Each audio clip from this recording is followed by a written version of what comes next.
there is a fifth dimension, beyond that which is known to man. It is a dimension as vast as space and as timeless as infinity. It is the middle ground between light and shadow, between science and superstition, and it lies between the pit of man's fears and the summit of his knowledge. This is the dimension of imagination. It is an area which we call the Twilight Zone.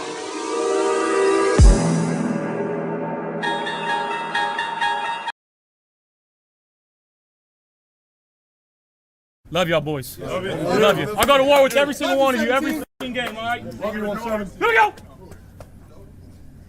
1, 2, 3, 1, 2, 3! Win!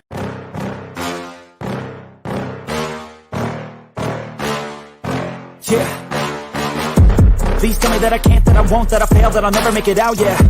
Please tell me all the bad, never good, fill my head full of every single doubt, yeah. Please say any negative thoughts, I pop off when I hear people say I cannot. I get off to the thought of proving everyone wrong, I won't stop to the top, so you better back off and get lost. I'ma stay loud, stay proud, never running out, never heading south. I'll be spreading out, call it word of mouth, can't put me down, I'll be getting loud. You can have me douse, not what I'm about, have your fucking cloud, it be raining now, I keep making sound, go another round, bitch I'm legend bound, can't stop me now. You don't wanna fuck with me, a slow burn like a disease. Just tell me that I can and I'll show you things that you couldn't believe. Just tell me that I can. Just tell me that I can. Just tell me that I can. Just tell me that I can. It's showtime. Welcome to Friday Night Lights. I'm your host, Tommy, to the highest degree, to the TOP, from the 313. And joining me, usually, it's my main man, Mr. Mikey, also known as the Apex Man. He'll be here at 9 p.m.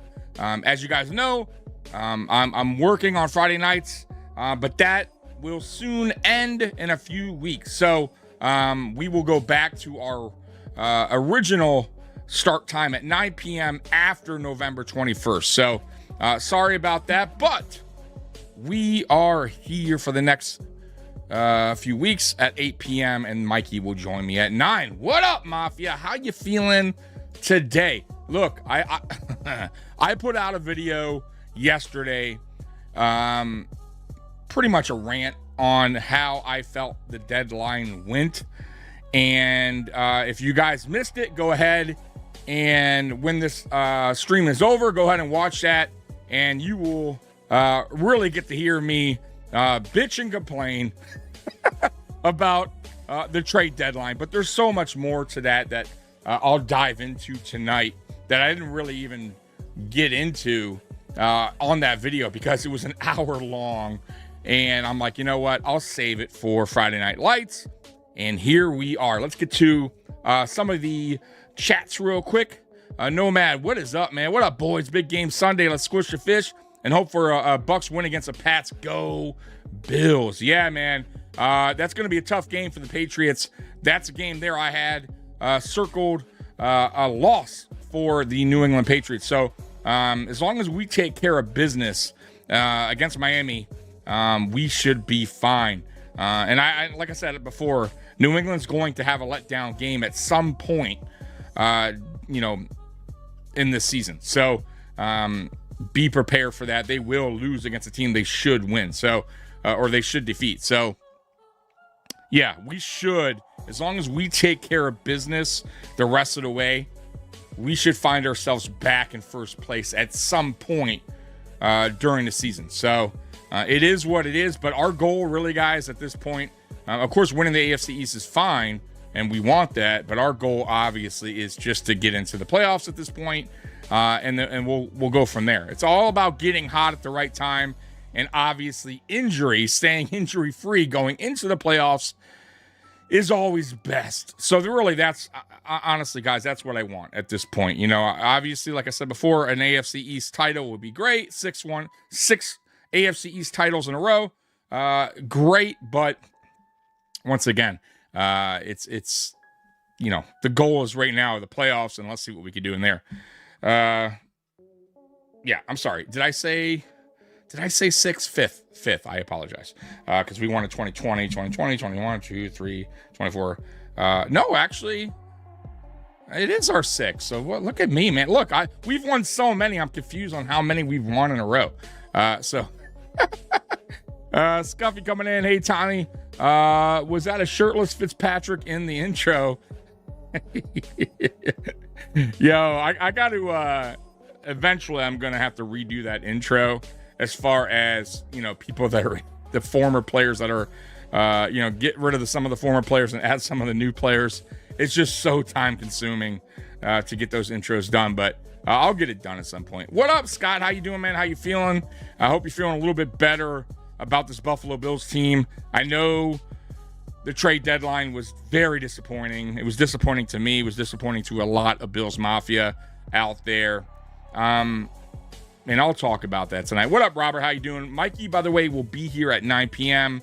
He'll, and then after November 21st, we'll be back to going 9 to 11. So right now it's 8 to 10 because I'm working back at my bar for part-time, basically. So once again, I apologize if you guys are confused about the hours. We're switching the hours all over the place, but we'll go back to 9 shortly. So anyways, guys, so you guys saw my video once again. I want to know your thoughts about the deadline. Go ahead and comment below. I'll pop it up on the screen, obviously. So look, man, I did my rant video yesterday, and an hour-long rant video, and there was things I didn't even really talk about that really like is starting to upset me about this team. And I'm trying, guys. Like, I'm trying to not let this team affect me. I told you guys that this whole season, I'm just gonna go. I'm just going into this season basically just throughout the season, just hoping for the best, right? Because I can make video after video. I can rant on these live streams about McDermott and about just the stupid shit that we do constantly in Buffalo that's preventing us from winning a Super Bowl. There's no mistake about it. We're a good football team, guys. I don't want you guys to think that I'm here just bashing the Bills and we're garbage and we're trash. That's not the case. We're a good football team. Okay, and I think that's my problem, right? We're not a bad team, guys. We're not a shit team. We're a good football team that could be better, right? And that's the goal, right? It's not just to be about good. It's to be about great. And I just feel like a lot of us, and I'm not saying you guys in the chat, but a lot of Bills Mafia is just okay with being good.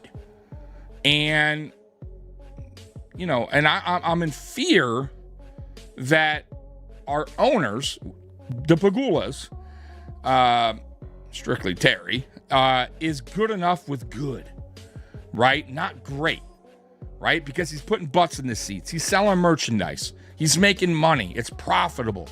We're a winning football team year in, year out. And that's fine. And I almost feel like that's fine, right? That's good for him. It's good enough. And for people like me, it's not good enough. Let me get to some of your chats and then I'll continue my I guess my part 2 of my rant. Right? Part 2 of my rant.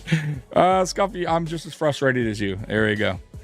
No, man. Bean loves those draft picks. Yes, he does. Yep. Loves hoarding the draft picks.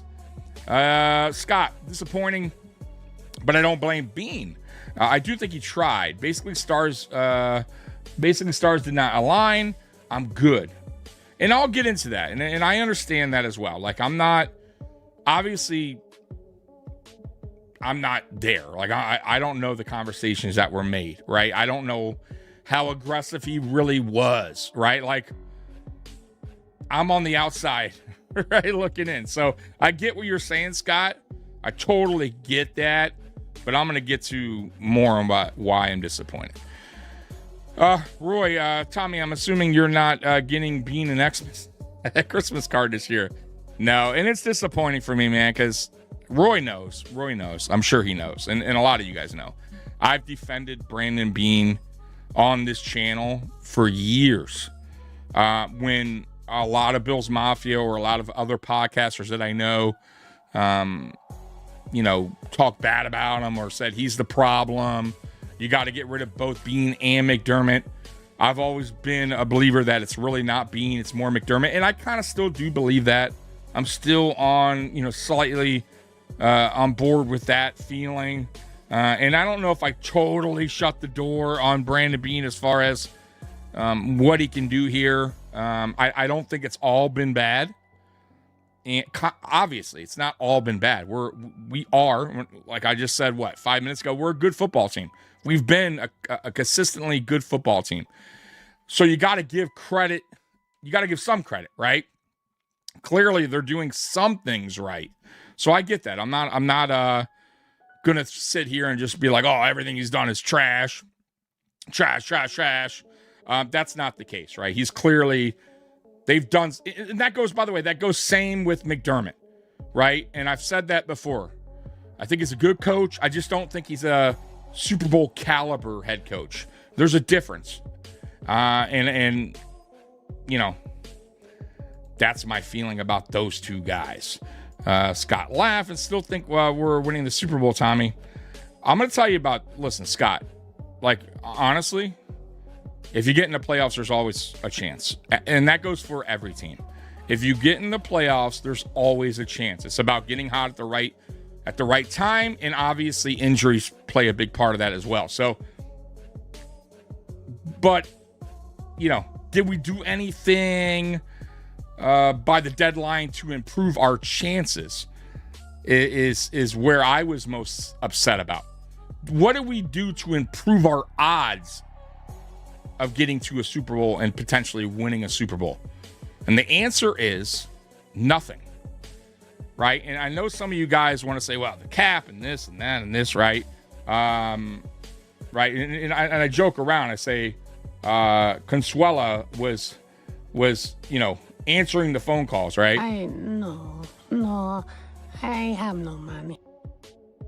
Right. So, I mean, was she answering the phone for Brandon Bean, right? Shooting them all down? The answer is no, because he came out in his presser and told you that if he had to do it, right, he was willing to do it, right? Meaning, if there was a player that he wanted, he would have found a way to maneuver the cap. And that's what all GMs do. That's their job, guys. I'm not saying that go out there and get salary cap nightmare and go absolutely bonkers and get way over the cap. I'm not saying that, but there was players out there that he probably could have traded for that when it went slightly over the cap, he would have had to done some maneuvering that would have still increased our chances of getting to a Super Bowl, because that's what it's about. Let me get to more of your chats before I get too behind, because Mikey's not here.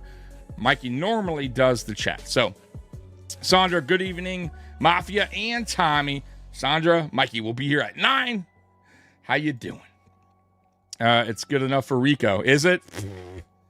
Yeah, well. If it's good enough for Rico.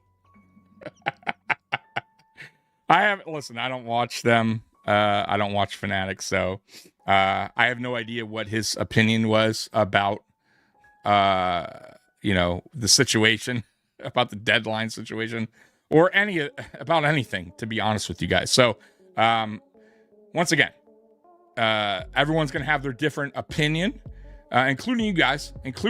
Like Spin was here watching the video the other day. I did a premiere actually, so I watched it live with some of you guys, so I can kind of go back and forth throughout the chat. And Spin's a good dude, and if you're watching Spin, I look, man, your opinion obviously matters too, like all you guys do.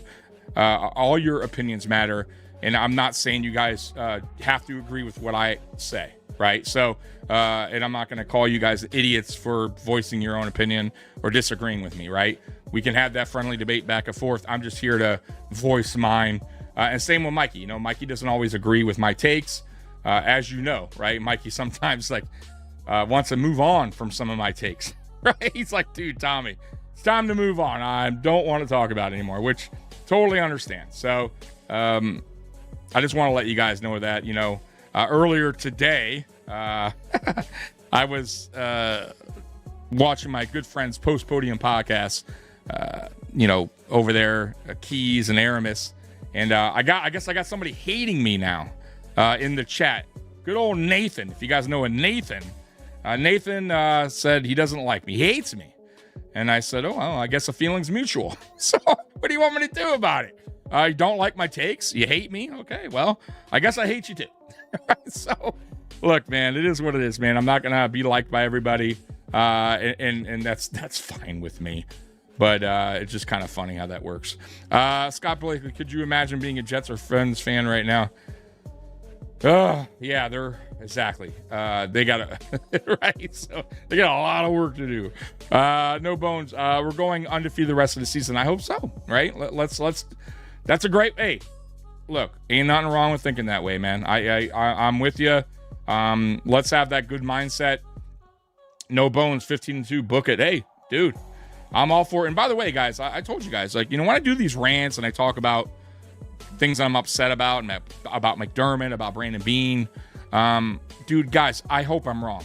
Like, honestly, like, I'm not one of these podcasters who be like, that don't eat crow when I'm wrong. I'm gonna tell you, and I'm glad. I'll be glad to do so if the Bills prove me wrong and they didn't need to trade and they go on this hot streak and they make it to a Super Bowl and they win a Super Bowl. Dude, I have no problem with going, guys, yeah, bro, I'm totally wrong, man. Those dudes knew what the fuck they were doing. I need to shut the fuck up, right? So, like, I have no problem because who cares? I'll be happy. I have no problem with that, guys. None. But right now, I'm going to voice my opinion like I do because this is a podcast and that's what we do. And some people don't like it, and that's too bad, right? We all got opinions about everything. I keep telling people that. Like, people get so offended. I finally had to block this fucking guy who kept commenting every fucking live show that me and Mikey would do. And I don't even remember his name, but he would comment every video. I wake up in the morning with like 3 comments from this fucking guy.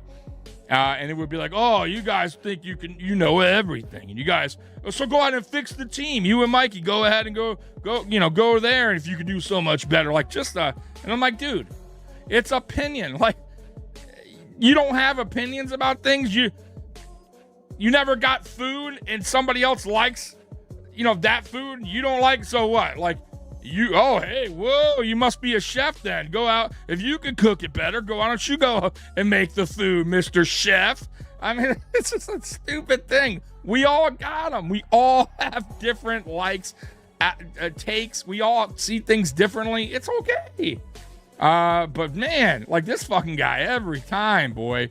And finally, I'm like, deuces, man. Like, dude, I tried, man. Roy, it's fine, Tommy. I rarely argue with you and Mike. Roy, you're just here for these. Sure, and it's just the entertainment, right?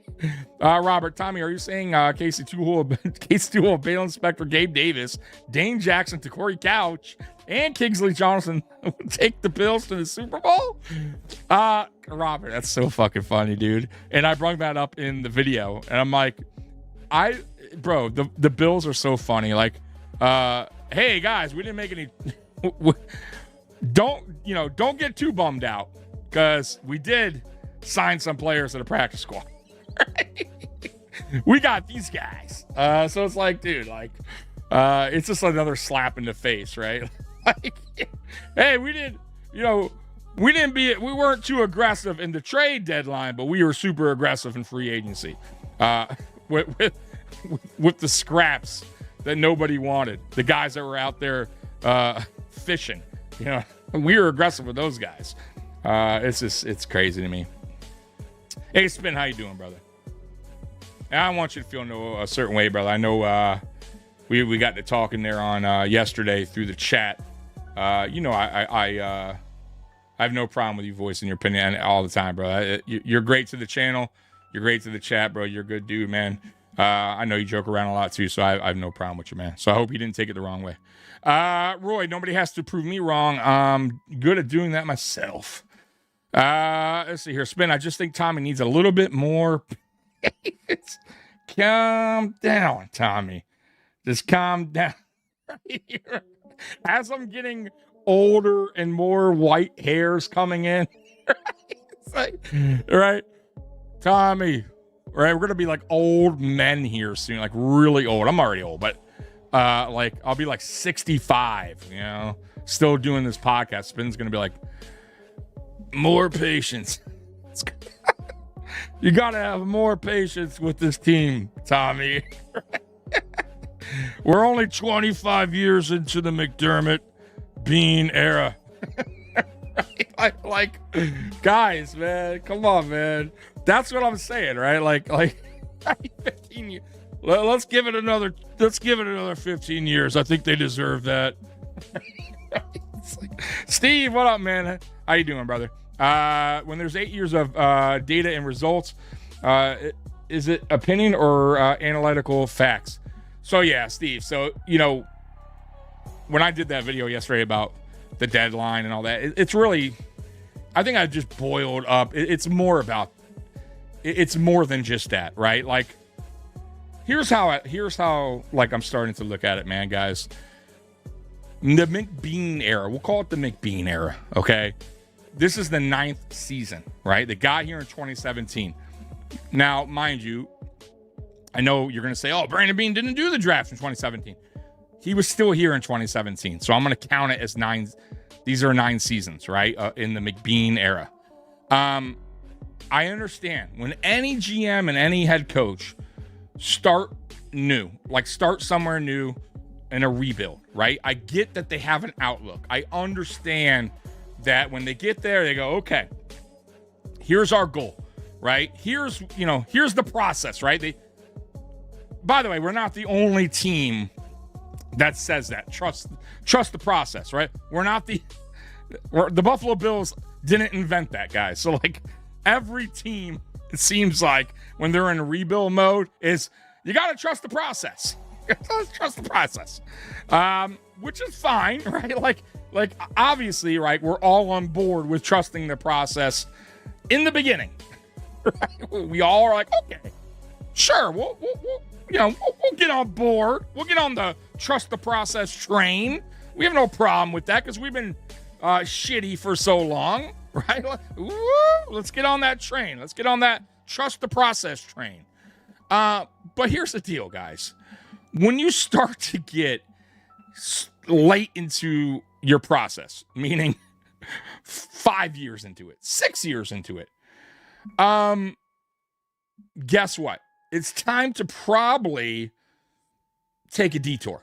It's probably time to change things up on how you're doing things, right? So, like, you can't keep going down the same road expecting to eventually lead somewhere when it's been now you're on 9 seasons, right? Like, they just keep on traveling down this never-ending road, right? And instead of being just finally going, you know what I've been doing hasn't really been working, right? Because the realistic goal of any sports team, basketball, baseball, football, college, you name it, any team in general, your goal is and should be a championship. No matter what. I don't care how shitty that team was when that coach and GM arrived. The goal should always be one thing, right? And the end result should be a championship. Now, realistically, we know as fans that it's not an overnight thing. We know this. We all know this. We're patient, but how patient should we be, right? 9 years, right? We're in 9th season with these guys. So, to me, my patience ran thin around year 5, 6. Like, then I'm starting to be a little concerned here that the things you've been doing aren't working, right? Clearly, because we haven't even gotten to a Super Bowl, right? We haven't even gotten to one. So for me, Brandon Beane and Sean McDermott have to say to themselves, okay, clearly, you know, when we started this process, we thought things were going to be differently by year, I don't know, 6, whatever, 5, 6, that we would eventually reach our goal, get to a Super Bowl. It hasn't happened.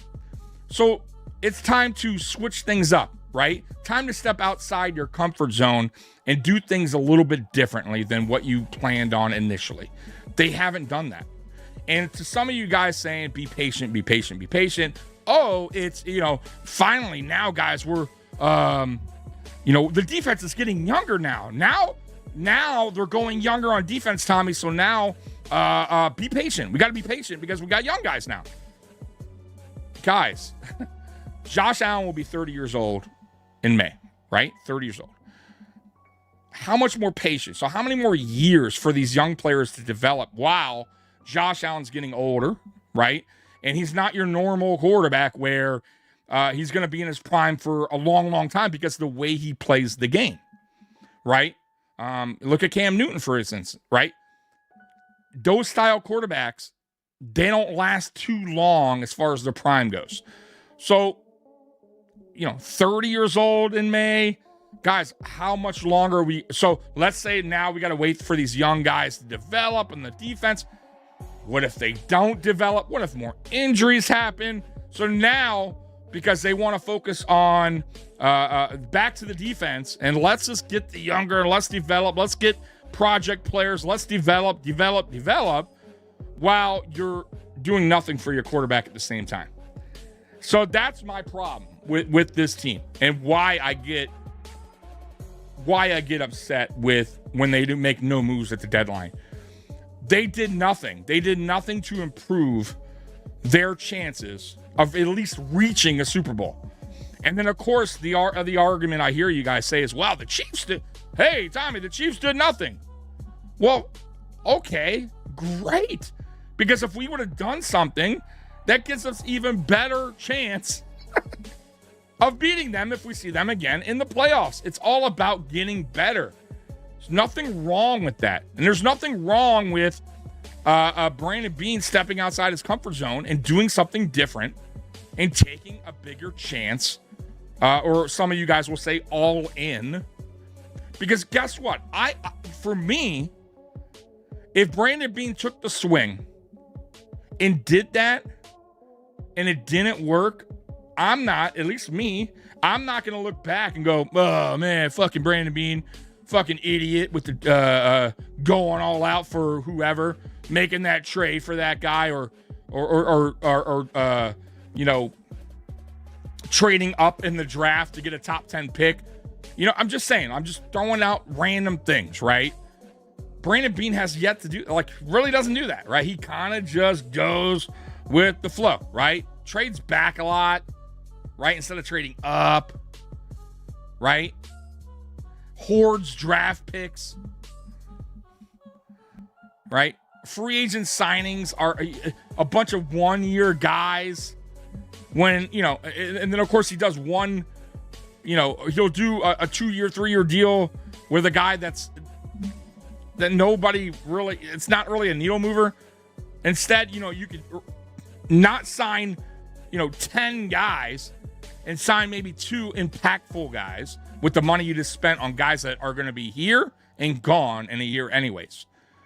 Because you can get those kind of players in the draft. You have so many picks anyways.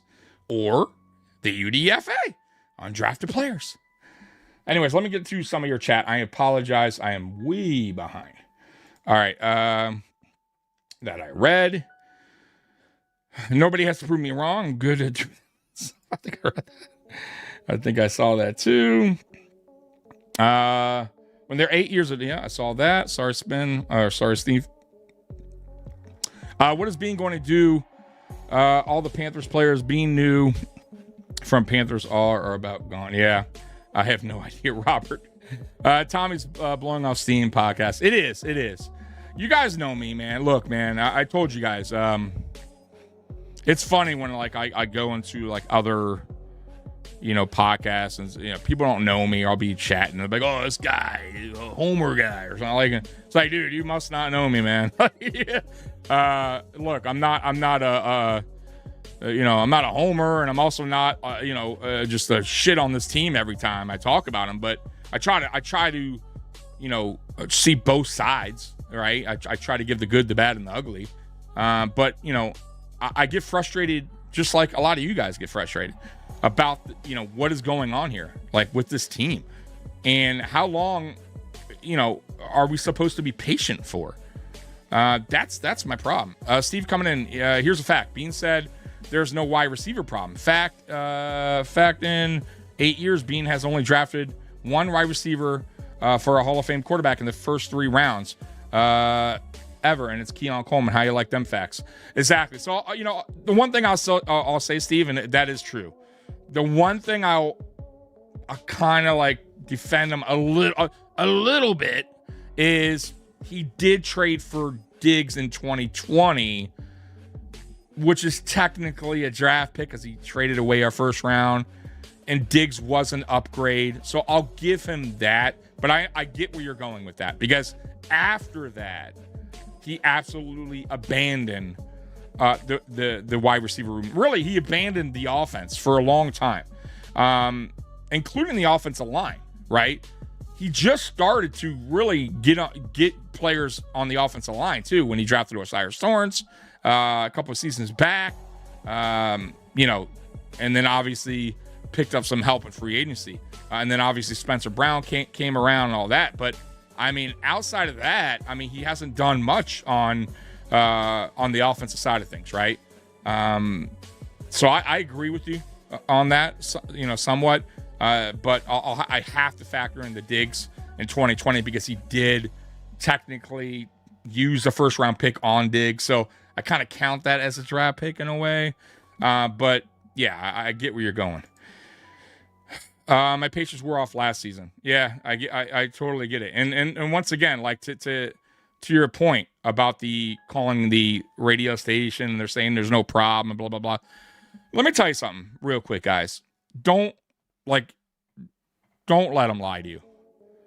Like, that's a bullshit all out lie. Because if he was fine with the wide receiver room, why would he make phone calls inquiring about wide receivers at the deadline? If he was cool with the receiver room, you would have never even heard about him calling about Jacoby Myers, right? Or Olave or whatever. Like, these are all out there that he called about receivers. So if he was so happy and pleased about the receiving room, why make the phone call? It makes no sense. Clearly, he knows what's out there is not producing, or else you wouldn't make the phone call. You would make the phone call on other positions. So it's just that's an all-out lie, right? Like that's just a dumb thing to say. He's not fine with the receiver room, or he doesn't make phone calls inquiring about receivers. See, my ninja. I'm sorry, but I don't think these Bills have played all their cards yet. They haven't had to yet. Yeah, look, man. Once again, we're a good team. I don't want you guys to think that I'm just saying this is a bad team. We're not going anywhere. We can't get to Super Bowl. Sure they can. Of course they can. They're a playoff team, and anything can happen in the playoffs. You get hot at the right time. Another team doesn't. Injuries play a big part of it. Which, by the way, guys, we're a team that's constantly hurt. So, like, just saying, like, knock on wood here, but most of the time when we go in the playoffs, we have key injuries. So we're not necessarily a lucky team when it comes to going into the playoffs healthy. Robert, I heard today where Hoyt, after surgery, will be at practice, and I aspire for Hoyt to teach the way. So yeah, Hoyt, man, dude, that is such a big loss. I know a lot of Bills fans and some Bills podcasters out there, they're not really too worried about the loss. They're not really, you only played a game and a half. From what I saw from a game and a half, I thought he was a huge difference. I thought he was a playmaker. He brung that aggressiveness to the defense that we were kind of missing, right? Even players spoke about it. That dude's like the Tasmania devil out there. That dude, he's on another level of aggressiveness, right? And now that's gone. So it's tough to just simply replace that, right? Do we have a guy that's like him? I'm going to tell you that. I'm going to tell you right now, no. Because if we did, he would have already been playing before while Hoyt was on a suspension. So it's a big loss. Like, people don't realize, like, the dude was putting up numbers early on in a game and a half. I think he had 2 sacks in a game and a half, right? Like, some of our players had 2 sacks going up to week 8. Like, he was already catching up with guys that played 8 games already. 7 games, whatever. Ninja. So what do? Trade away our draft picks in first round next year and a guy who we need right now because of our injuries? No, hold the line, get healthy. So, okay. So, look, I understand I understand that, and I get where you're coming from, but hear me out. Hear me out now. Look, we're in the now, right? We're in the now, and the now tells me we have a ton of injuries and a ton of key and a few key players that are gone. They're out for the season. Don't get caught up in Ed Oliver returning to the playoffs. It's not going to happen. And if he does, he's going to be a shell of himself because he's recovering from that, right? Like, he's just not going to just bounce back and be 100%, even if there's some opportunity for him to play in the playoffs. So just scratch that.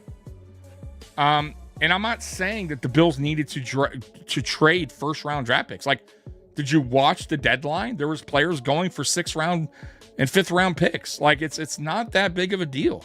It really isn't. There was opportunities for Brandon Beane to improve the roster. Absolutely, there was. And if you don't do it, then you're not improving your team's chances of getting to a Super Bowl, which is what you want. This is what they play for, right? They're not just here to, win the AFC East, win a playoff game, lose the next, and be bounced out, right? That's not the goal, right? So as a GM, your job is to see what the holes are. That's why there's a deadline. That's why it's important. That's why there's buyers, and that's why there's sellers. And yes, of course, the sellers aren't stupid. They understand that the buyers really need a player to kind of both, give them a bigger chance of getting to obviously a Super Bowl. So of course they might ask a little bit more, but that's what negotiating is all about, right? I saw deals going through the other day that were fine. I would have done that. So I don't necessarily agree with that take, but it is what it is. And for me, how great has these first round picks been? Look, Harrison, we don't know yet. I like what I've seen so far, and hopefully he works out, and I think he will. But years prior, I mean, not really. Kyer Elam, right, was a bust. At least for us, right? He didn't do anything. Cody Ford did nothing, 2nd round. Like, there's a lot of Boogie Basham, 2nd round draft pick. So you're telling me that the 2nd round draft pick for Boogie Basham was so important, we had to have it? It was very important. Couldn't have traded away that. No way.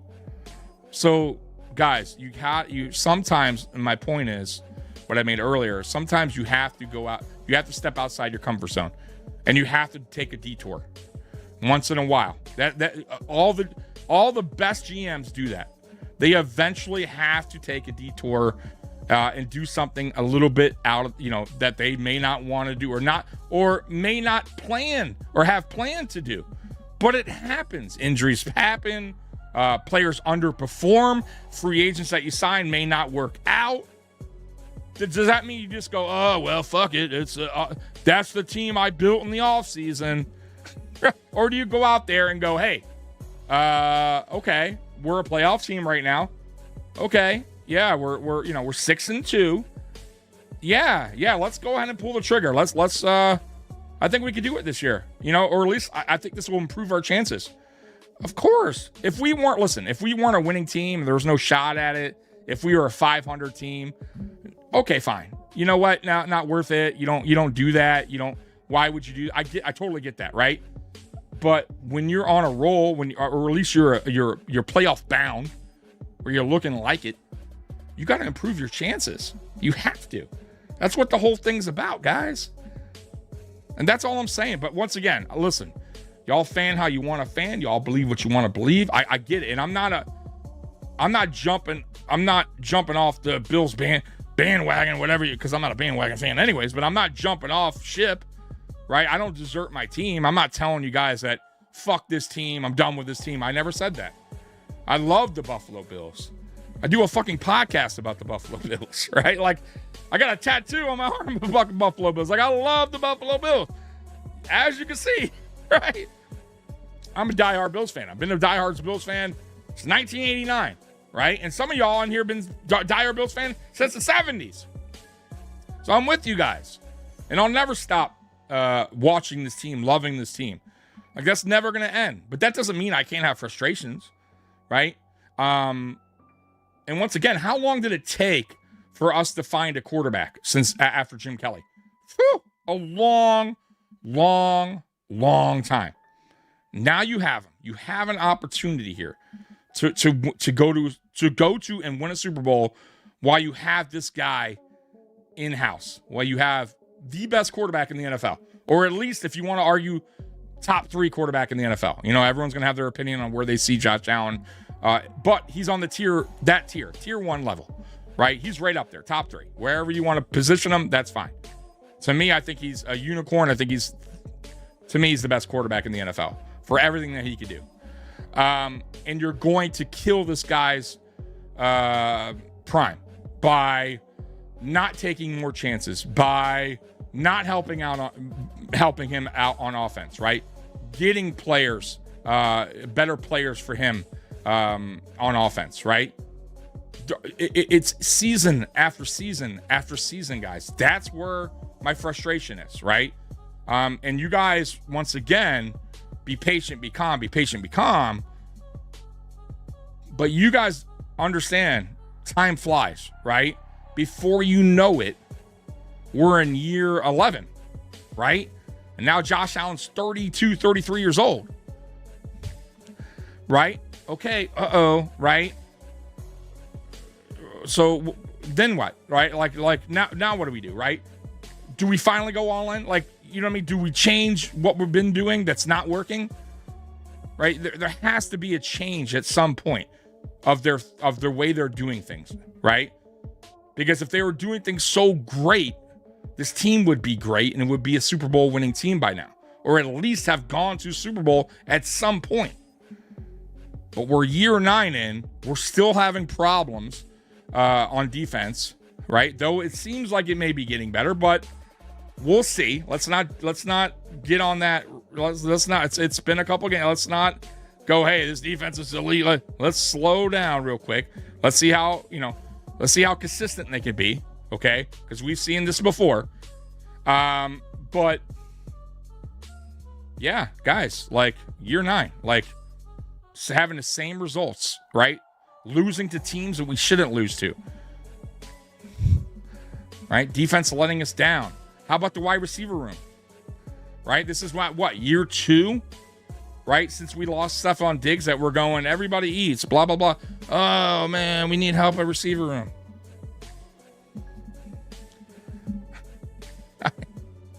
You get where I'm coming from, right, guys? I mean, you understand.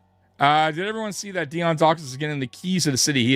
He's a good dude, man. I gotta say, I watched an interview with him with Vlad on Vlad TV or whatever, and I very rarely watch interviews, and I thought it was a really, really good interview. It's very rare, at least for me, when I watch these player interviews, and I can't even get through them most of the time because they're so, most of the time, kind of corny, right? Players kind of stay away from things, you know what I mean? And I thought that interview, he was very honest, and I love that. I love someone being like totally honest, not holding anything back. So I really suggest, if you guys haven't watched the interview, go watch that interview. Even if you don't like the guy. I know some people don't like Deion Dawkins, but I'm going to tell you right now, man, like, you're going to get the real talk from him. And I appreciate that. So, and I wish more players, coaches, GMs would be real. Like, I love that shit. I love when coaches used to just get fired up at the podium, you know, and say, this fucking team fucking sucks. We suck on offense. We suck on defense. Like, I love it. I love it. Get fired up. Say the truth. Tell the truth. But it's rare these days. You don't get that. It's coach speak. It's players, you know, being really careful on what they say. So I enjoyed that interview. I really did. Steve, Ed had that dog energy, but on IR. Exactly. Bosa has that too. Also injured. Yep. As you guys know, Bosa got a wrist injury in the Chiefs game. And I actually was thinking to myself, watching that game, there's something wrong going on with his hand or wrist, because he was flexing it during the game. I'm like, yep, here we go again. And AJ playing well, and then he gets a concussion. He's out of this game. But, you know, listen, that's the nature of the beast, Steve. It's going to happen. Like, you know, injuries happen week in, week out. It's unfortunate, but it's a brutal sport. So we can't predict that. Neither can Brandon Beane. So I'm not going to kill him on, you know, some of the players that get hurt that he signs. Like, it is what it is. But that kind of goes back to when you had an opportunity at the deadline, knowing you had key guys out for the season, like Hoyt and Ed Oliver, pretty much done for the season. And then he had to have known about some of the injuries, like the Bosa's wrist injury. Now, I'm not saying that's going to affect him for the rest of the season, but you got to know, you know, you have to know your current status of your team, right? Especially the receiver room that's not working out. Like, you know, so whatever. I'm done with the deadline. I'll talk to Mikey when he gets here about it and see his thoughts, but it's more, I think for me, now that I'm really looking at it, in my frustrations, it's more than just about the trade deadline when it comes to Brandon Beane and Sean McDermott. I'll just call him McBean, right? There's more to it, you know, and it's just kind of, I don't know. It's just frustrating, guys. Oh no, Tommy's still mad. Keep the kids away. Nah, I'm not cursing too much tonight, man. I did a lot of cursing on the video. But it is what it is, man. I can't let this team like just tear me down to pieces, right? I still, like I said, I still believe in this team. I still think they're a good team. You never know what happens when you get in the playoffs. I've seen teams with 9 wins go in the playoffs and go to the Super Bowl. So it's possible, guys. I'm not saying impossible, but they're not helping. Put it this way, they're not helping their chances of, you know, they're not improving their chances of going on a good run and making to Super Bowl. Like, they did nothing. Let's see here. Roy, KC lost to Buffalo Sunday. I wonder how their fan base feels about their team making no trades. Well, see, Roy, who cares? One, who gives a fuck? Because their fan base shouldn't really give two shits because they have a lot of Super Bowls. Well, what are they? Yeah, right. They have championships. They got to go to the parade. Like, and at the end of the day, they still got one of the best coaches in the NFL. They still got one of the better quarterbacks in the NFL. They still got one of the better defensive coordinators in the NFL. They still got one of the best tight ends in the NFL. They still got one of the best defensive linemen in the NFL. They'll figure it out. Like, Chiefs fans by now, bro, I got to tell you, I'm sure there's some that are probably like, oh, you know, it's over with or what. But I promise you, a lot of the diehard fans that been there, done that with this team, understand that this is a winning organization. They know how to bounce back. And even if they don't do it this year, more than likely they'll have another run next year. So they're not, super disappointed. And once again, who gives a fuck that they didn't make any trades? Because if we did and we improved our team, that just gets us one step closer, right? Improves our odds even better, right? We want them to not be aggressive. We want them to not do, to get better, right? We want them to stay put, right? That helps us. But if we don't do anything, then then that does nothing, right? It's an even thing. Mikey's here, by the way. We'll wait for Mikey. I don't know. Mikey, you thumbs up me? Got me a thumbs up? You ready? Mikey's ready. What up, Mikey? Let me turn this off real quick so I can say what's up to you. Mikey in the house. What's up, brother? Happy What Friday. up, Mikey? I was trying my best with the chat, man. I got a little behind. No. Maybe you can. Yeah, but I've been keeping up. Believe it or not, I think I'm around. I was around right here. I think this is the last one. Maybe I was at. So right there. So I lead off from there if you want, so you know where we're at in the chat. I haven't answered anything after that. So, Mikey, first things first, before we get to the rest of the chat. Yeah. Your thoughts on the NFL trade deadline. You already know mine. I did a video. Not sure if you saw it, but I think it's more. I already knew how you felt about it. You did. Well, the video was I really went. An hour long rant. Did you go nuclear on it? I did, and then I had time to kind of think about it some more. And honestly, bro, it wasn't even so much that we made like of course that upsets me, but I think it's more so just we're year 9 in, and we have this. And I talked about it earlier in the podcast, but we have this process that we're on still in year 9. It's like, when will Brandon Beane, and we'll just call him McBean, when will they understand that eventually you have to take a detour and step outside your comfort zone and start doing things differently because it's not working out as far as your ultimate goal? Like, there's no way. Like, look, Mikey, like, my thing is this: when a new GM and a coach come, and any sports team, they have to have an outlook. Like, okay, here's what we want, here's the process, here's what we're gonna do, here's the steps that we think can get us to a Super Bowl or a championship, whatever. But when you're going, I think by like year 5, year 6, you got to start by then hoping that like you're heading in the right direction. You're there, or you've gotten there. Maybe not one, but you're year 9 in, and you're still doing the same things. I haven't really seen him really step out too much outside his comfort zone and kind of not even go all in. But it's like, I get the young thing. I get we're going young on defense, and that's great. But I got to thinking, or about Josh Allen. He's 30 years old, or he'll be 30 in May. So, like, how much more longer? Now we got to wait for this defense to get older and progress, and we got to hope they work out. And now Josh Allen's 31, 32. We're still not concentrating on offense. We're still not, you know what I mean? So I guess that's my fear as far as this build, because it year 9 in, and how long before they do something different, Mikey, and step outside their comfort zone and take a detour. They're never going to. Just understand that right now. It's not going to happen. Mm-hmm. We're in year 9 and it hasn't happened. It's not going to. Right. But I will go back to listen. I listened to Around the League a lot this week. Mm-hmm. A lot of GMs. So I listened to what Brandon Beane had to say. He seemed a little pissed off at his presser. It sounded like he had something cooking, and whoever he was working with kind of backstabbed him on it. So I don't know what it was, or because he was really kind of pissed off about it. He didn't really call anybody out, but if you read between the lines, and I listened to some of the beat writers talk about it, and they said they kind of got that same feeling, like he thought he had something. He had things lined up to where, and it was going to be a significant move because he had things lined up to pull the trigger to free up some money. Yeah. But then I went back and listened to John Lynch talk, and a few others, and they're like, we all wanted to make moves, but people were overpaying.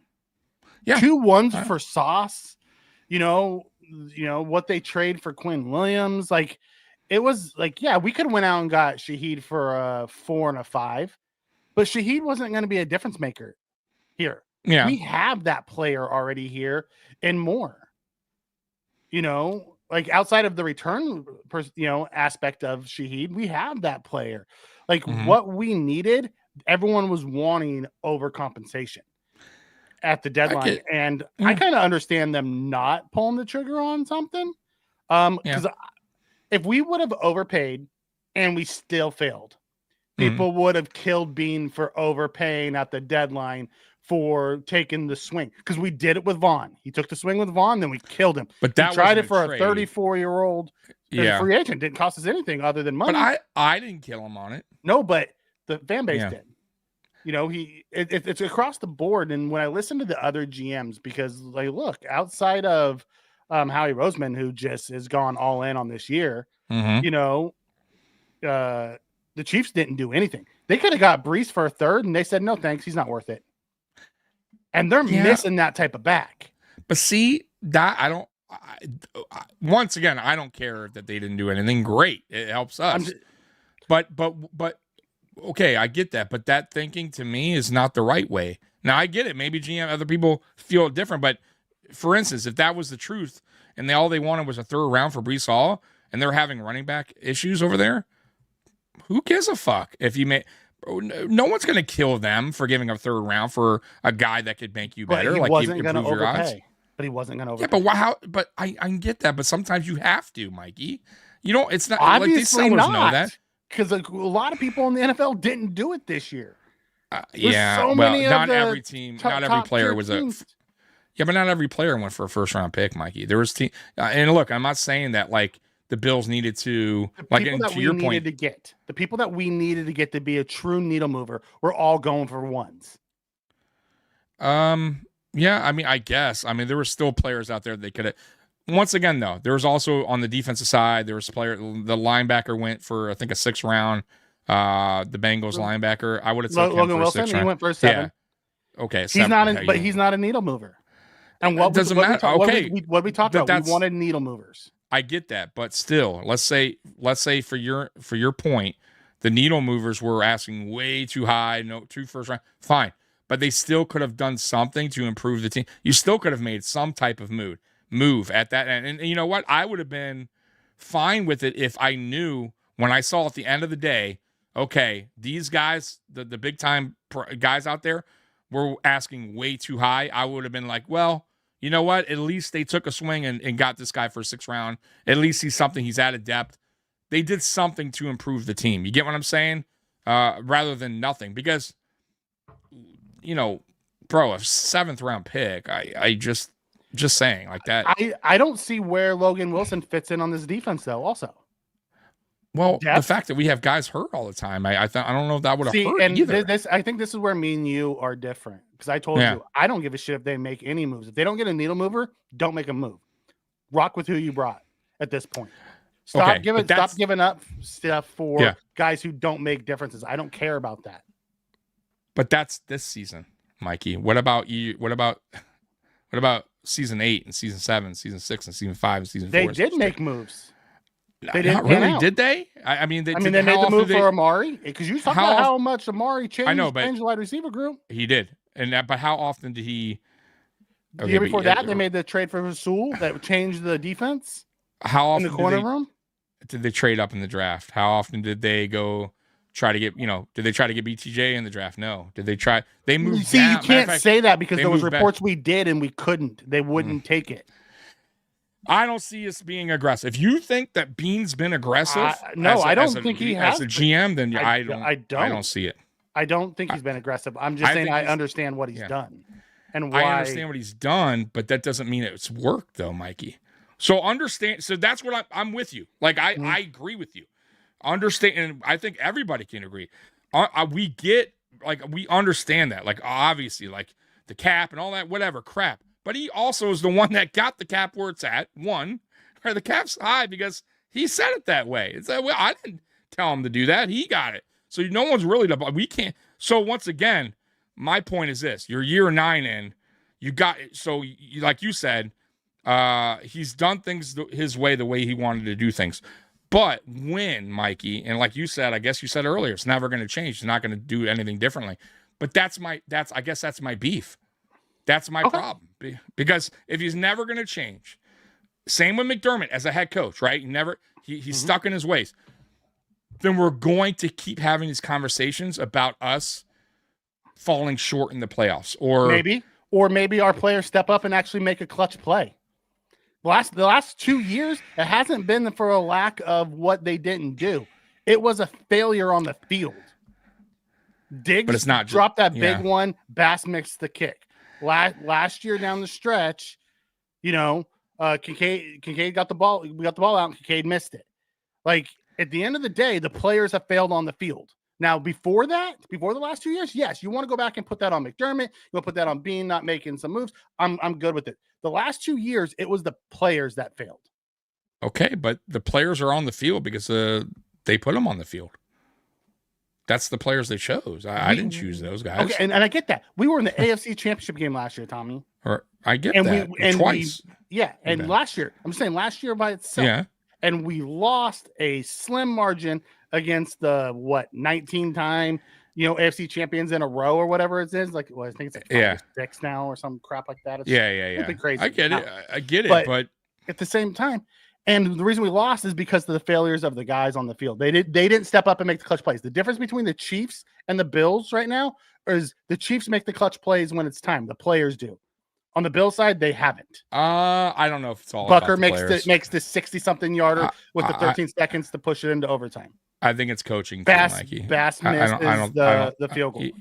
Yeah, but it's not all about the players. It's about coaching too. We talk about it all the time. It's a team sport, right? Including the coaching, right? Coaching has to put you in better positions, better opportunity to win the game, right? So, like you said, I get it. It came down to a field goal. It came down to this. Came down to that. But what about the whole course of the game before that moment? Before the drop pass by Kincaid, right? What about going for it multiple times with the tush push and the same? What if we don't do that? What if we change it? You know what I'm saying? So it's not so much about one play. I get that. I understand that. But it's a course of a whole game where everybody needs to do a better job, like you said, right? Including coaching. So, but yet we keep falling victim to it. Let me get to this. James with the super chat. Yes, sir. Let me get to this real quick. Give me 1 minute. Thank you very much.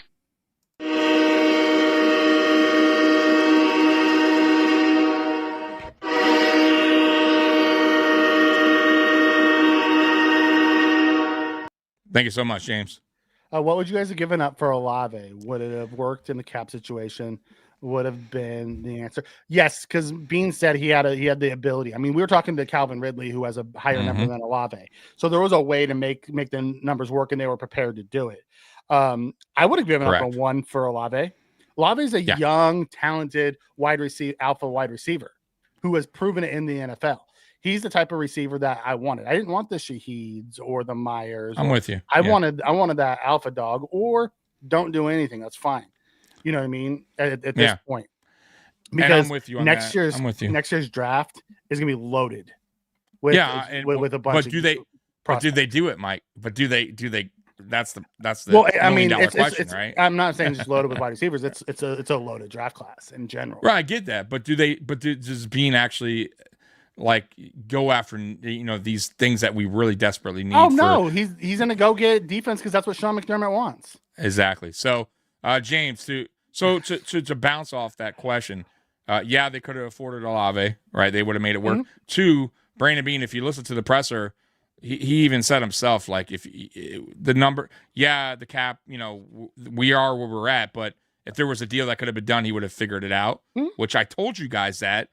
And also if you look at the teams that he called on the players, it would have went over the cap. So clearly he understood this and was willing to somehow maneuver and make it work.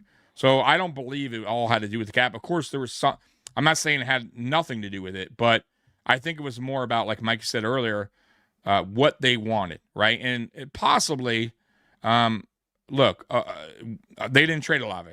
Olave stayed, right? So clearly they might have been asking too much, which I get. Like, we don't know. We have no idea what they want. They could have wanted 2 firsts, and Bean said no, right? So, and I get that. And I know Jalen Waddle, they were asking.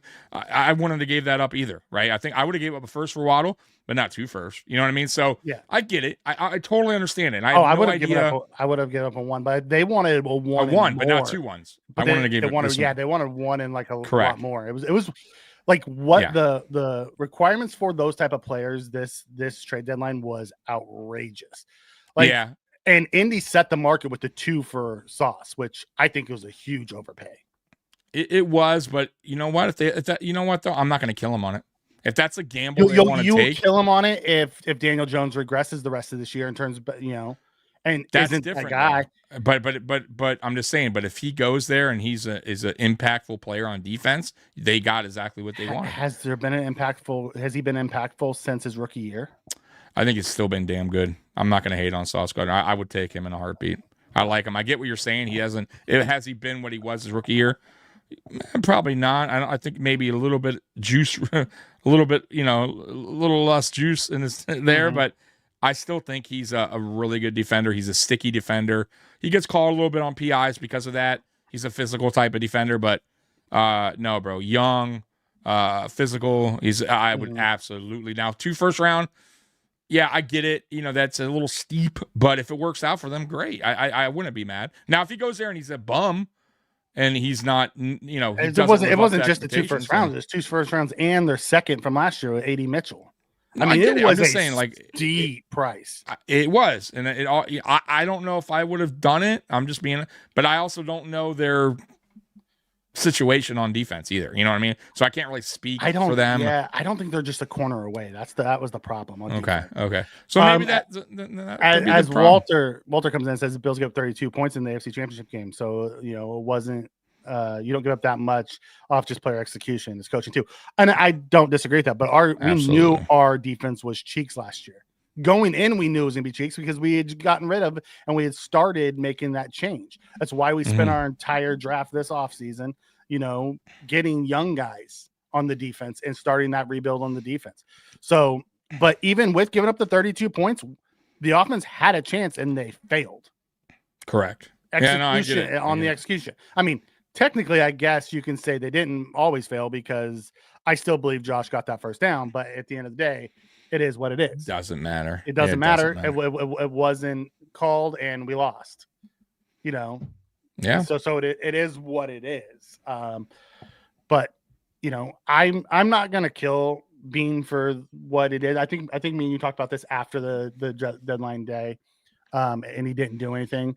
And when he couldn't get that needle mover, I was good. I'm like, it's fine. It is what it is. Let's just try to get the guys healthy and get ready for the postseason, whether it's a division win or a wild card.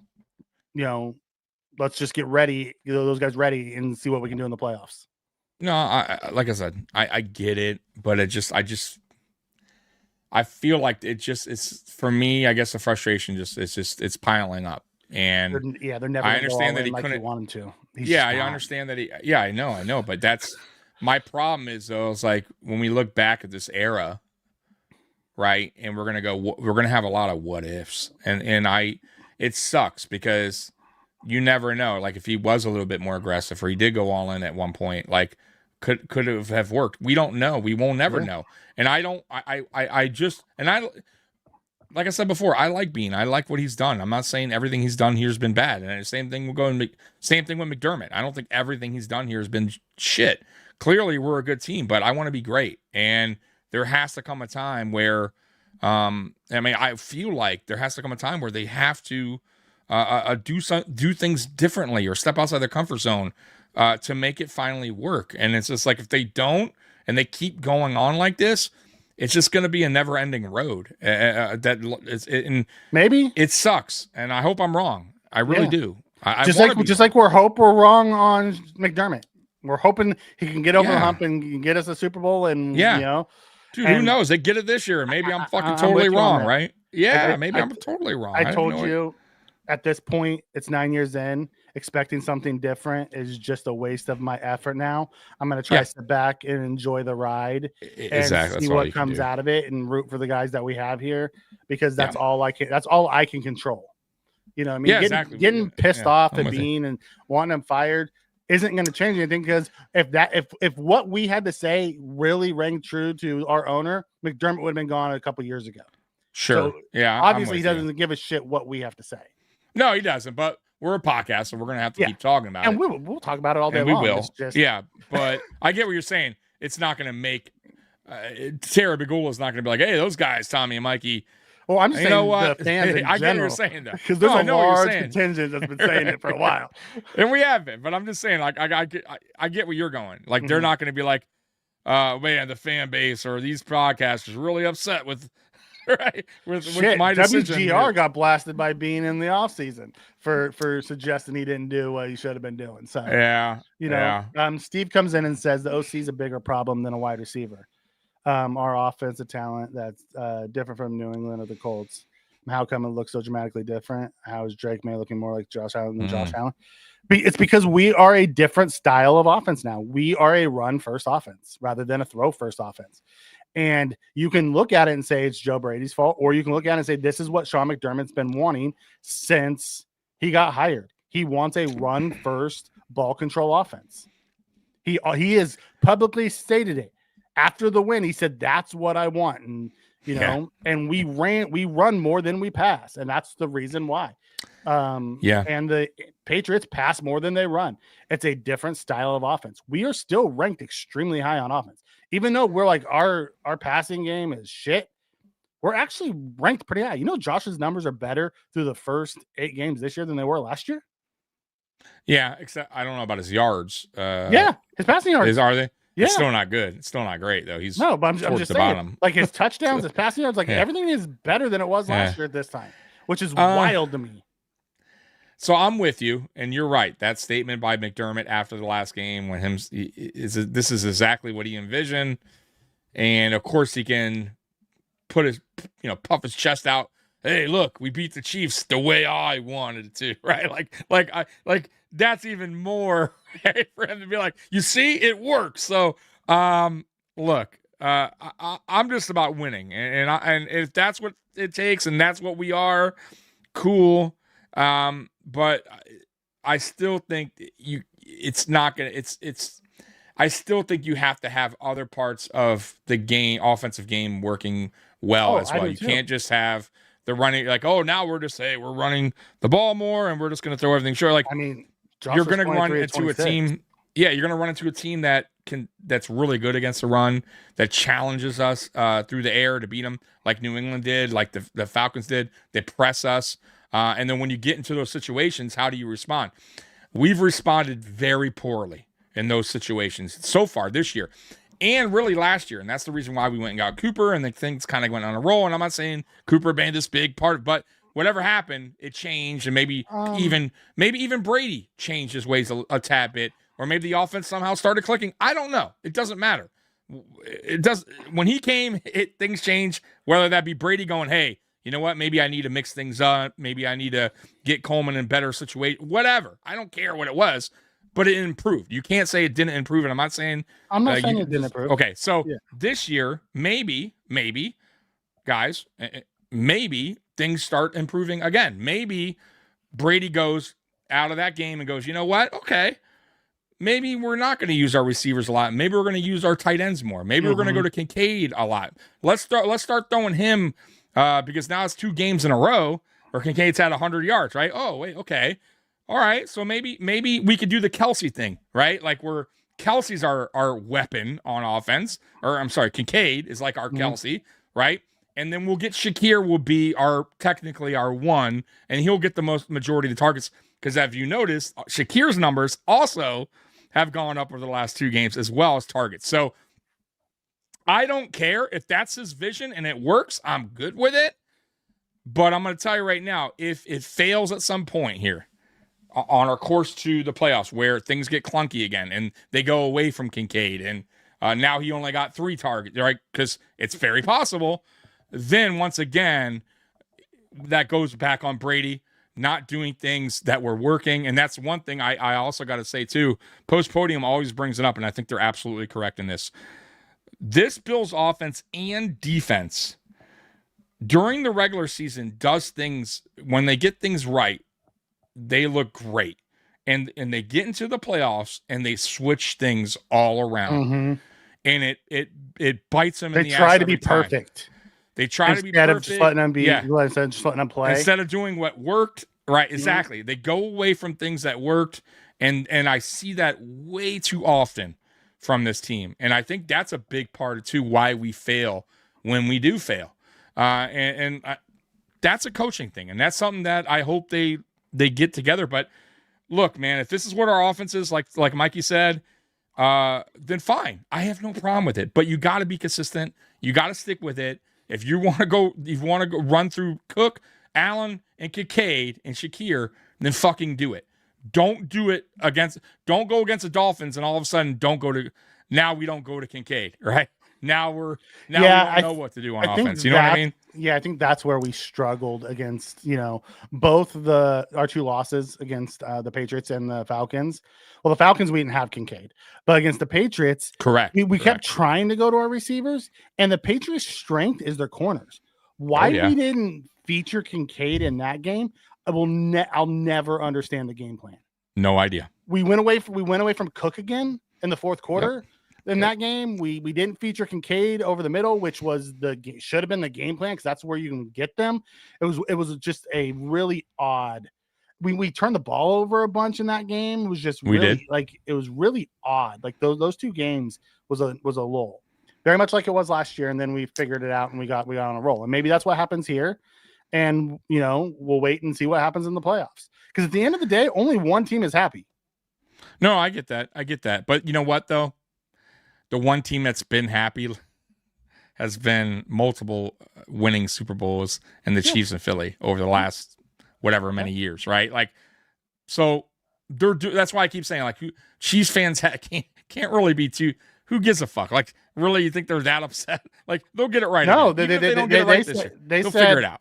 They said in Veach they trust. Of course, and Veach has made a bunch of mistakes.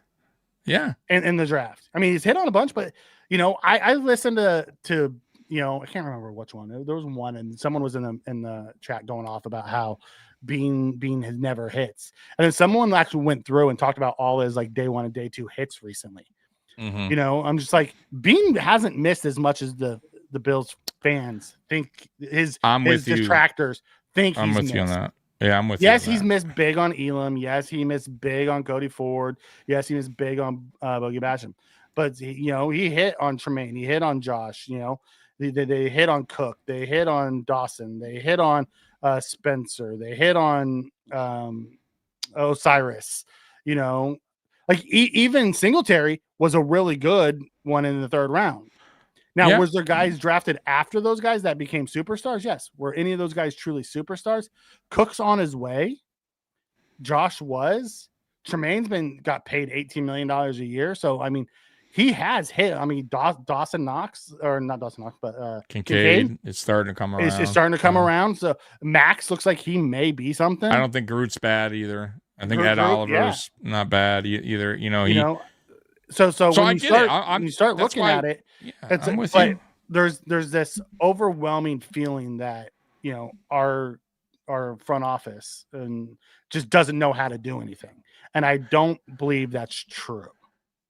That's correct. I think we've had conversations about this. I wasn't saying you felt that way. I'm saying the fans. Yeah. I get that. Yeah, and because the frustration builds up, and then all of a sudden that I'm with you with, and we've had live streams where we went through every single draft year and free agency move, and there was mistakes, but there was also hits, right? There was also draft picks that worked out. So once again, it hasn't been all bad, because if it was all bad, we wouldn't have reached the playoffs every single year, right? Mm-hmm. Pretty much, right? So, but on the flip side of that, the other side of the coin, as I say, the goal is the Super Bowl, right? It's not just to be good, right? Every year. It's not to be a winning team. It's about being a great team, and being great for me is a championship. So I'm not a guy that's Mike, I'm not a guy that's like, just, you better get me a Super Bowl in 3 years or else here. I think I've been very patient, and I think a lot of Bills Mafia has been very patient so far, but god damn, dude, we're in year 9, right? And if we don't get it done this year, then it's year 10, then we want to, then year 11, and before you know it, and this, Mikey, time flies, right? We're gonna be old men here talking about the next quarterback that we're drafting, right? And do we want to and no Super Bowl? That's terrible, and I hope that doesn't happen. I really do, and that's why I think fans are getting to the point where they're a little bit frustrated. Some podcasters like myself, some even you a little bit of time. I know I absolutely get frustrated, but I don't think there was anybody out there that was gonna be the needle mover that we needed. That's gonna be like, okay, there's the guy that's gonna help push us over. I don't think the team's built that way this year. If we win, it's gonna be on the back of Josh and Cook. Oh yeah, it's always You know what I the mean? case. So yeah, It's going to be on the back of Josh and Cook, and they're going to have to figure it out. And hopefully we get creative like we did against the Chiefs this last week, and we see the Joey Bosa show up and the Groot and Cole Bishop being like on Racer. You know what I mean? We in Mad Max running step for step with guys. And like not having Kyer Elam out there last year, if we had Max instead of Kyer, I feel like that's a different game. possibly. I mean, like once again, I mean, if we had a healthy Michael Hoyt, who knows? What if, right? I'm saying last year when we lost. No, I know. Like I'm just saying, like if we had a Hoyt last year, let's say on our team, right? I'm just saying, there's a lot of what ifs. What if we traded for this guy or that guy? Like, I was just looking at where we were struggling last year in that game and seeing how we've upgraded that this year. The linebacker position in that game was not the greatest. I thought like they kind of used us in the middle there. We had some injuries. The corners were getting. The corners were bad. They got hurt. They didn't even have good receivers at that time. All they had, you know, Rice was hurt. You know, like it was a bunch of pieced together guys. A rookie Worthy who was still really slight of frame, and they just used us. Like I think our secondary is better today than it was even 3 weeks ago. Yeah. I mean, I get it. It's just like, but we have these conversations, though. That's my problem. We have these conversations every offseason, like the what ifs. And that's why I said Hoyt. Like I meant this year. Like, what if Hoyt doesn't get hurt this year? Does things get, does things change? Like, we almost injuries have been a problem. Like, it's been a problem. And it's just like, we kind of like, but it sucks because it's almost like that's the excuse we have to kind of go with. Like, but we don't. If we only had these guys or that guy, we don't. Like, we don't. Do that. We but crush, they pop. Yeah, we crushed the players and the coaches when they fail. Like why did we run the same sneak on the same way when they were figuring out how to stop it? Like why didn't you try something different? You know what I mean? No, I'm with you. You know, the guy, Kincaid wasn't an easy catch, but it hit his hands and went right through his wickets. Like you got to catch that. You got to catch that. Yeah. If that was Travis Kelce diving back, he catches it. Yeah, exactly. I watched Juju make crazy catches in the playoffs. You know, I watched MVS make crazy catches in the playoffs for him. It's like you just have to make the plays when it's your time, and we haven't done that. You know what I mean? Yeah. So this Hoyt injury too, Mikey, I think people are. I think it's more impactful than like I know I only seen the guy play a couple games, game and a half, but. Just seeing him in a game and a half and obviously watching his highlights before he came here with LA. And then also hearing Jordan Phillips talk about him and other defense, Joey Bosa.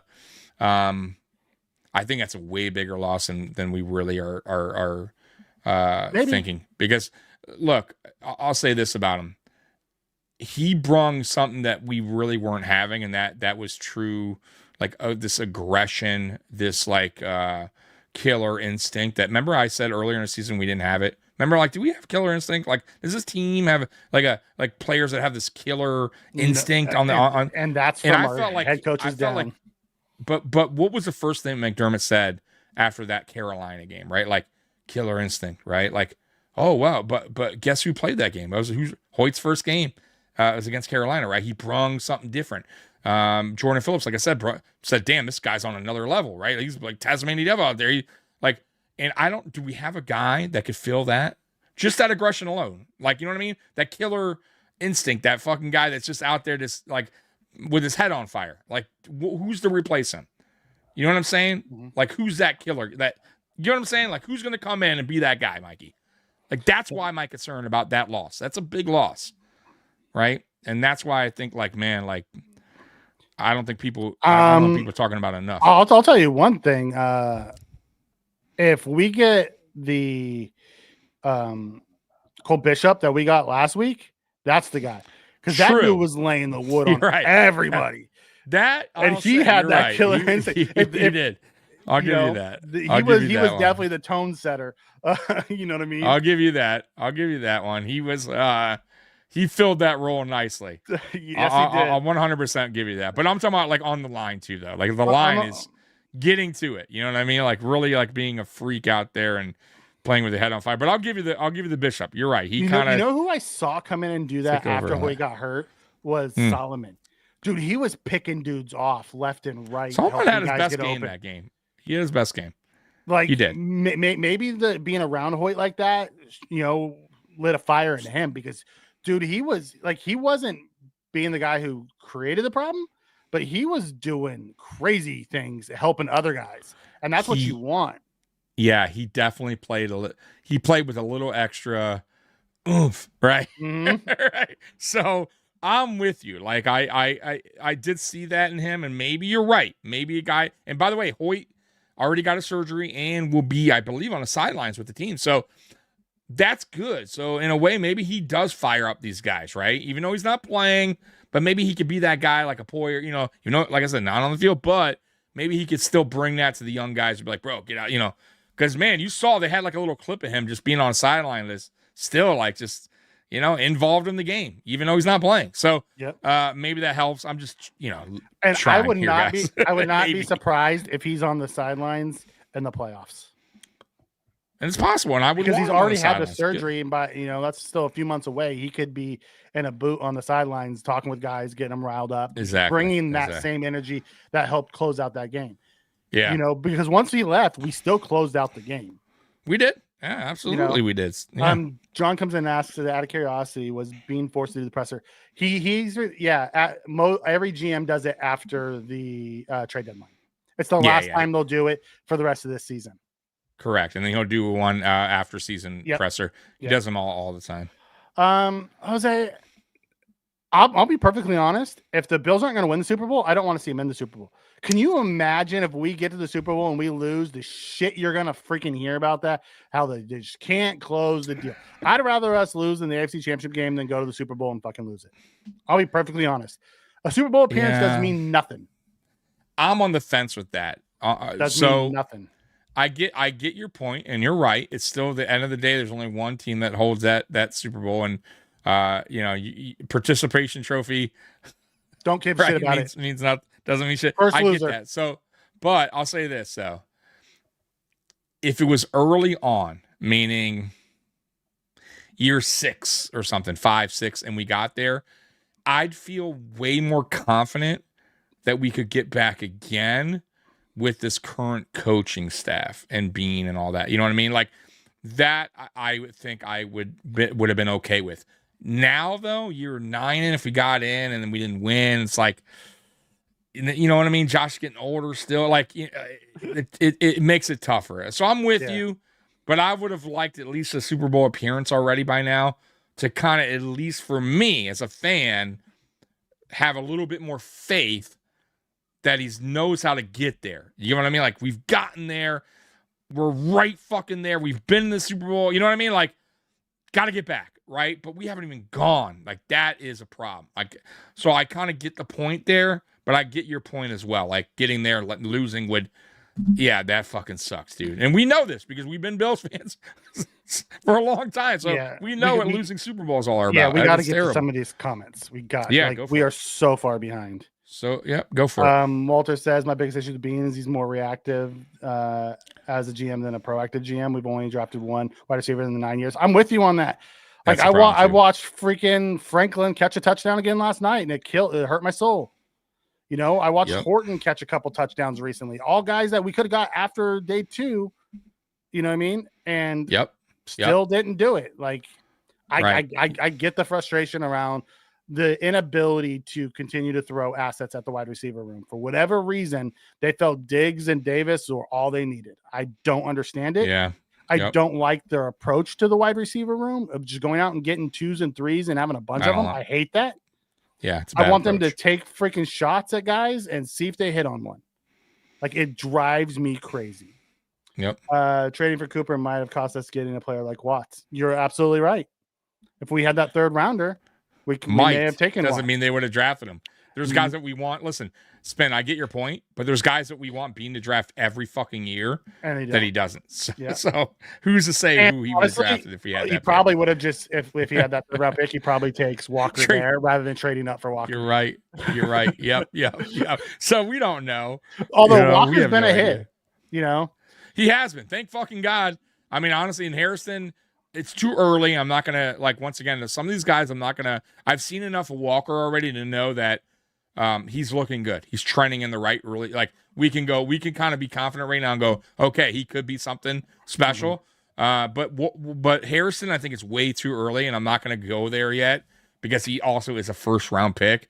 So I think that one, I'm going to pump the brakes a little bit. I want to see just how the rest of the season plays out before I get like amped up and be like, yeah, that's a great fucking first round pick. So, I got to see more is all I'm saying. No, I'm with you on that. Okay. Like the returns early are promising, and we'll leave it at that.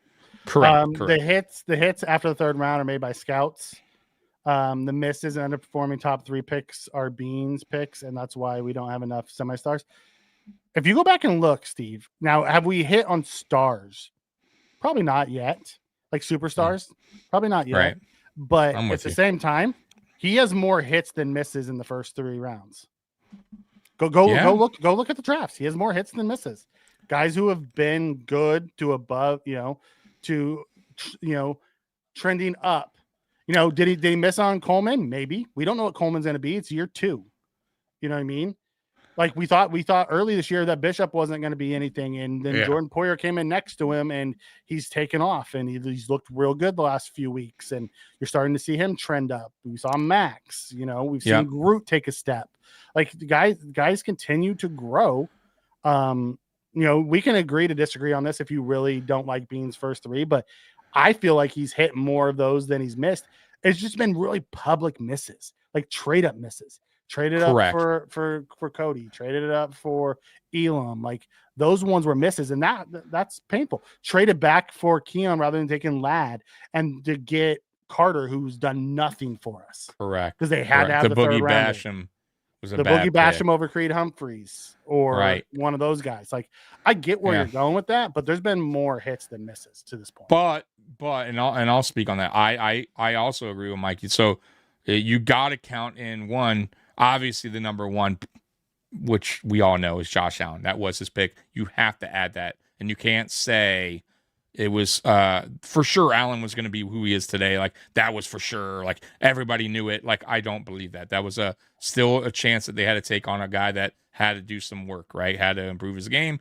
So it wasn't a for sure thing. So let's not say, this wasn't Peyton Manning coming out of college. You get what I'm saying, guys? So I have to add that into his resume. I have to add in now James Cook, who I didn't before, but you have to, because the way James Cook is playing over the last 2 seasons now, he's getting to be in that level of when we talk about top 5 backs, which would make him obviously a star player and a great selection around 2. I would say also Osiris Torrance is a guy that I think is going to be a star in this league and one of the better guards. He's trending in that, in my opinion, trending in that direction. Nobody talks about him, but that's good because he doesn't really do much bad. Like, I think that's a very good player, and offensive linemen don't get enough credit. That's a great pick. Spencer Brown is one of the better tackles in the NFL. Like, that's a great fucking draft pick. And I think he was round 3, if I'm not mistaken. Then you got Dalton Kincaid, who now is starting to, once again, maybe blossom a little bit. That could wind up. Now, we're on the fence still. I'm not going to get it's only been a few. He's shown flashes and then gone away. So I'm going to he had a really wait good on that. rookie year. Yeah. Had an injury-prone sophomore year. Has showed like when he's on the field, he's been really good in his 3rd year. Exactly. So I like I said, if you really dial it back and look at the picks again, I don't think they're as bad as people think. Also, to what you were saying about the scouts, Brandon Beane and Sean McDermott, these are their scouts. He hires these guys. So technically, it's still him. He has these guys looking. He trusts in these guys to go out and scout these players, right? He's trusting their word. So really, they may not be Beane's picks because after round 3, but it's still his coaching. It's still his staff. It's no different than the first round to the 6th round. It's the scouts giving them. They make a selection as a group. It's the same exactly. Thing. So to separate and say, oh, these are the scouts are the reason they hit on these ones, and these ones are Beans. I don't agree with that because that's not how they do things. And you've seen the behind the scenes about them talking about it and how they rank the board and how they do all those things to show that. I want to hit Jose's comment here. He says, but in the KC game, Josh runs T's the same way. The difference between last year and this year, though, is they had this year we had Gilliam and we had Osiris Torrance pushing Josh into the end zone. Last year we had Johnson and Cook trying to push him, which once again doesn't make any sense. Or we had we had a receiver, small receiver doing it. Yeah. Yeah, it was just like we had Curtis Samuel one time to do it. Like, trying to do it. It's like, no. Right. You know what I mean? Yeah. So, all right. Yeah. If Bean got Logan for a 6, Bill fans would have killed him. If that's all he did. If that's all he did, people would have been like, really? That's all you're going to go out and get? Yeah, but backup linebacker? Not really, because if after everything, the dust is settled and you see, like you said, when we came here and talked about what teams had to give up for Sauce got 2 firsts, I think fans would be more understanding going, okay, yeah, I wouldn't have given that up either. But at least he made some kind of trade to make to get help on the team. I'm all for help, Mikey. I'm all for improving the team, whether it be a needle mover or not. I'm with you though. Like my whole point was when we went into this deadline was if you're going to make a trade for a receiver, make it count. I'm with you there. So let's say he traded for a receiver that wasn't going to do anything for a 5th round pick, like no difference than a Curtis Samuel, then I would have been with you.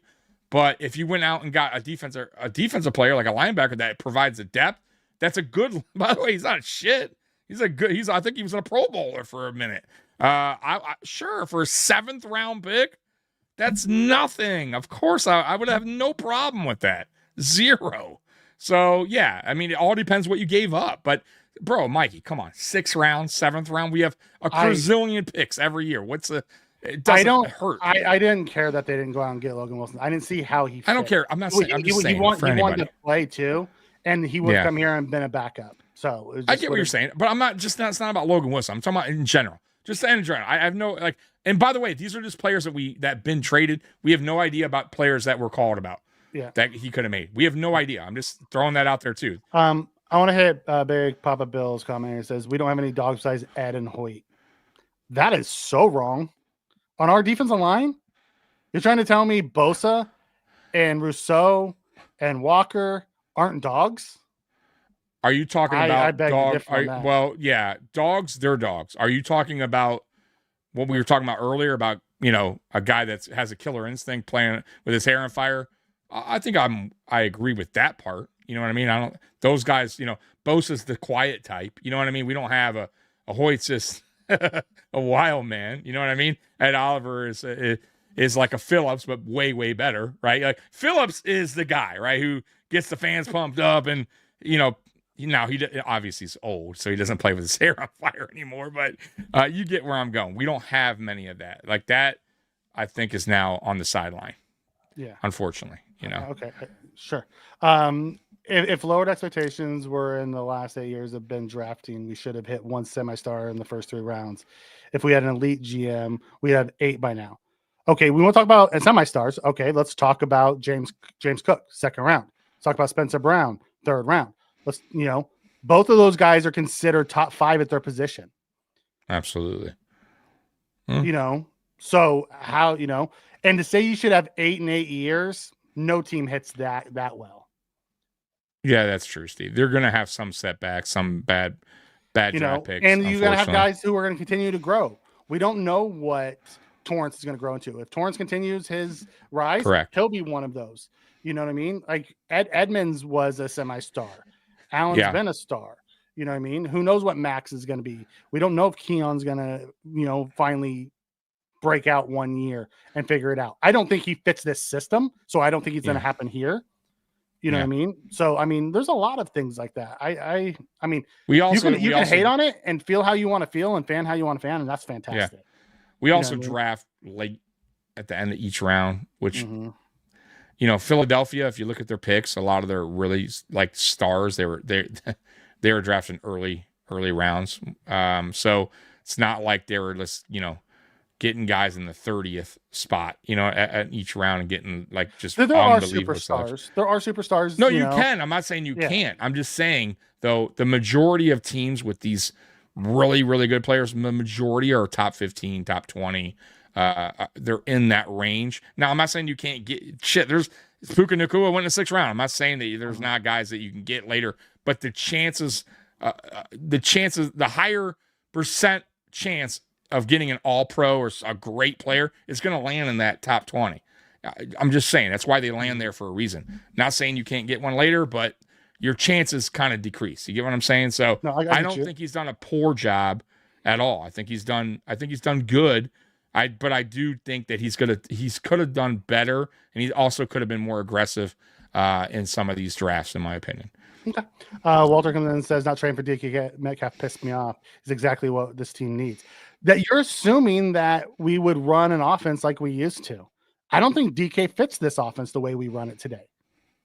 And at $30 million, I'd been really fucking pissed if we had DK Metcalf right now and we're running him on freaking shallow stops and outs and things like that.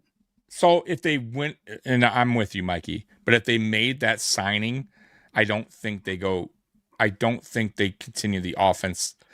Josh like isn't that. Pulling the trigger down the field. No, Guys are open down the field. He's just not throwing it. But he's not doing it because they're not really but are they DK Metcalf? You get what I'm saying? Like, yeah. I get where you're going, but I'm saying put Stephon, like hypothetically, put Stephon Diggs back on his team when he was like in his prime, right? He's throwing that ball. Like, you know what I mean? Like, let's be real. You know what I mean? He threw it to Gabe Davis. Like, I just think it's to a point where, and it's a lot of new guys, Mikey. We're not really dialing it up a lot for these new guys, meaning a lot of targets. And it's just more, I think, comfort level for him.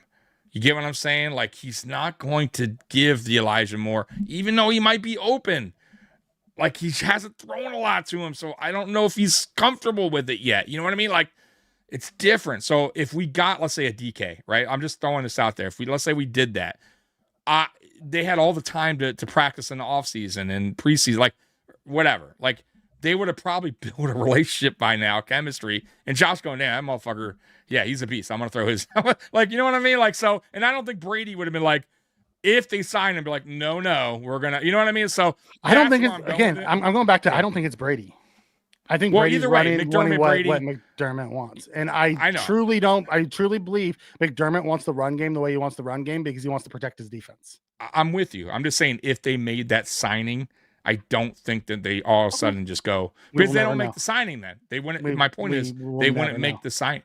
You would never know. But I'm saying they wouldn't have made it if that was their plan. It's why they didn't make the trade, because they didn't want that offense.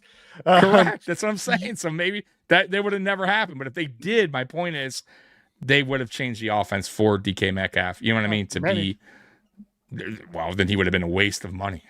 It's not like we haven't wasted money here before. No, but that's a lot of money. I don't think they've. I hope you're right, and that we do that one day, and we'll find out. But we'll never actually know. And Jose, you're not wrong. I should enjoy the Super Bowl ride, but I'll be perfectly honest. It will crush me to my freaking soul if we get Super Bowl the Jays, bro. So speaking of the Jays, I won't be long on it, but that guy at third should have tried to go home. Like he was, not only that, but he should have got a bigger secondary lead. You're taught that in Little League. Like, that's what I mean. Like, and then he should have slid head first. Yeah, he fucked up. Up. You got to. And they pinch ran someone for him. That's the sad part. He was the pinch runner. That means he's supposed to be the best base runner they had on the bench. Right. And that would have been game. It would have been over. You win. You won the World Series. It's over. That's puzzled we didn't make it. It wasn't for the lack of trying, from what Bean says. You know what I mean? But like, some of the stuff that was going on was wild to me. And I had a feeling going in. I told you, Tommy. Right, you did. You know, I didn't think we were making a move.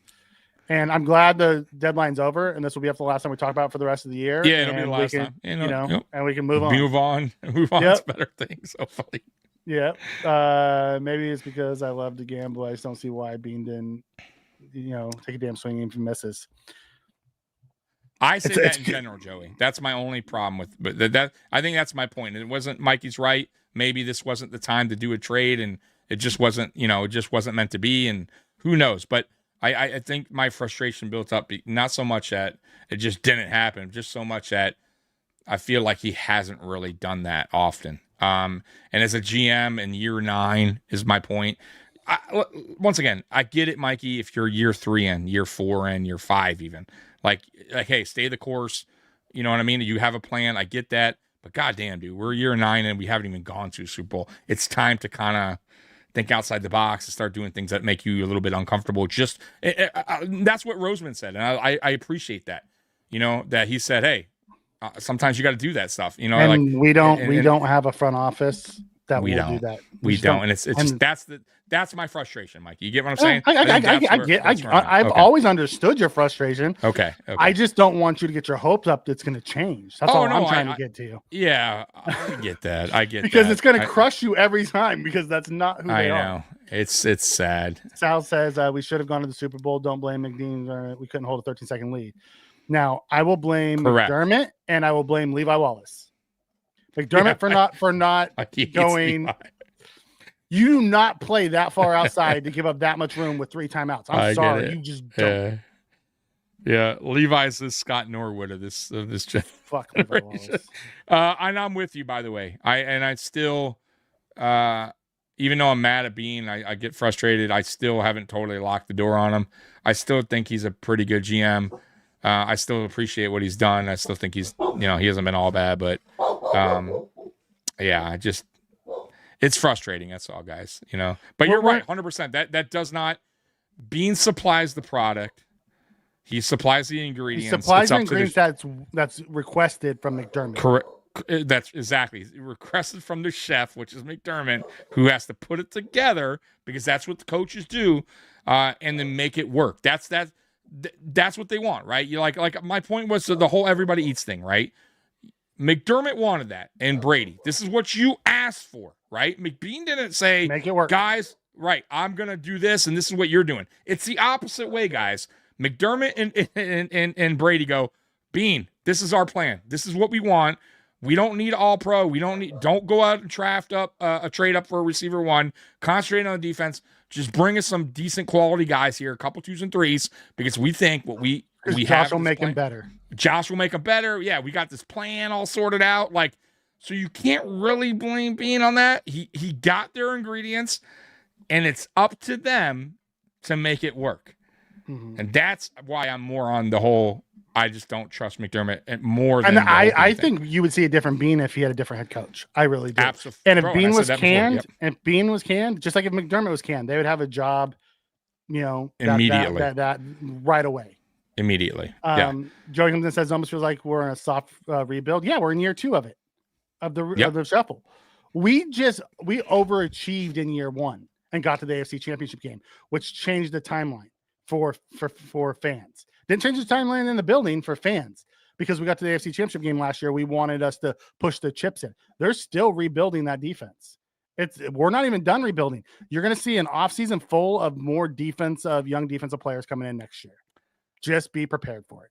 Yeah, exactly. Which, once again, you know what, though? I don't mind the youth movement, and I think we've been asking for that, and they should have probably started that earlier, right? And that's on them as well. And that's fine, but it better work out, because while you're doing this youth movement on the defense, because it's not on the offense, right? There's no youth movement on the offense. While you're doing this on the defense, it better fucking work out, because once again, now this takes time. Like Mikey said, it's kind of a rebuild too of this year 2 of the young, and we're going in 3 and 4, and let's say these guys don't work out, and you didn't do anything for the offense in the meantime. I mean, they did. They went and got a third tight end. Yeah, who's really good. Thanks. Say what you want. Dude's really good. Hey, we're undefeated when he catches the ball. So just keep throwing that guy the ball. Sal, getting a superstar late as we draft is delusional. I wouldn't say we're delusional, because you do see guys get drafted late and become superstars. It can happen for sure. It does happen. It doesn't happen all the time, but you do see it. Every draft, there's players that shine throughout somewhere late, mid rounds to late. There's a guy or two that's a good, really, really, really good player. So, but I'm with you, Steve. Too. I'm with you, Steve. Josh does deserve to play in a Super Bowl, and McDermott's offensive philosophy and defensive philosophy just work against what Josh wants. I'm with you. I feel like Josh is handcuffed a lot of times. He's not that he's gunslinger he was. They're trying to make him into something he's really not, and he's trying to get comfortable in it. Yep, Steve, we've been saying it. At least I've been, and Mikey agrees too. They put Josh Allen in a box. Like, he's totally in a box, and you can't do that. You cannot put a guy like that. He's not a game manager. That's not what he does. And I feel like they're almost forcing his hand. And for Josh, he's a team guy, bro, and he's gonna go with what they feel is best, and he's not gonna. This isn't a guy he's not Peyton Manning, right? He's not going to be like, bro, no, that don't fucking work for me, right? You know what I mean? Like, you're not going to, I'm going to run an offense the way that's just not what he does. You know what I mean? So it's unfortunate, and you're right, but this is what they want, and Josh is going to play the game the way they want him to. So it sucks. It does, and I'm with you. What's the highest round y'all think Haas is worth drafting, knowing what he is now? I would say, because he's a tight end 3, he's a limited pass catcher. He's an elite run blocker. I would say round 4 is the highest I would take a player like that. Where do we draft him? 6th or 5th? 6th. I'd say round 4 is high as you take that type of player, because he's an elite run blocker and he gives you something in the pass game. Very little something. I would say round 5.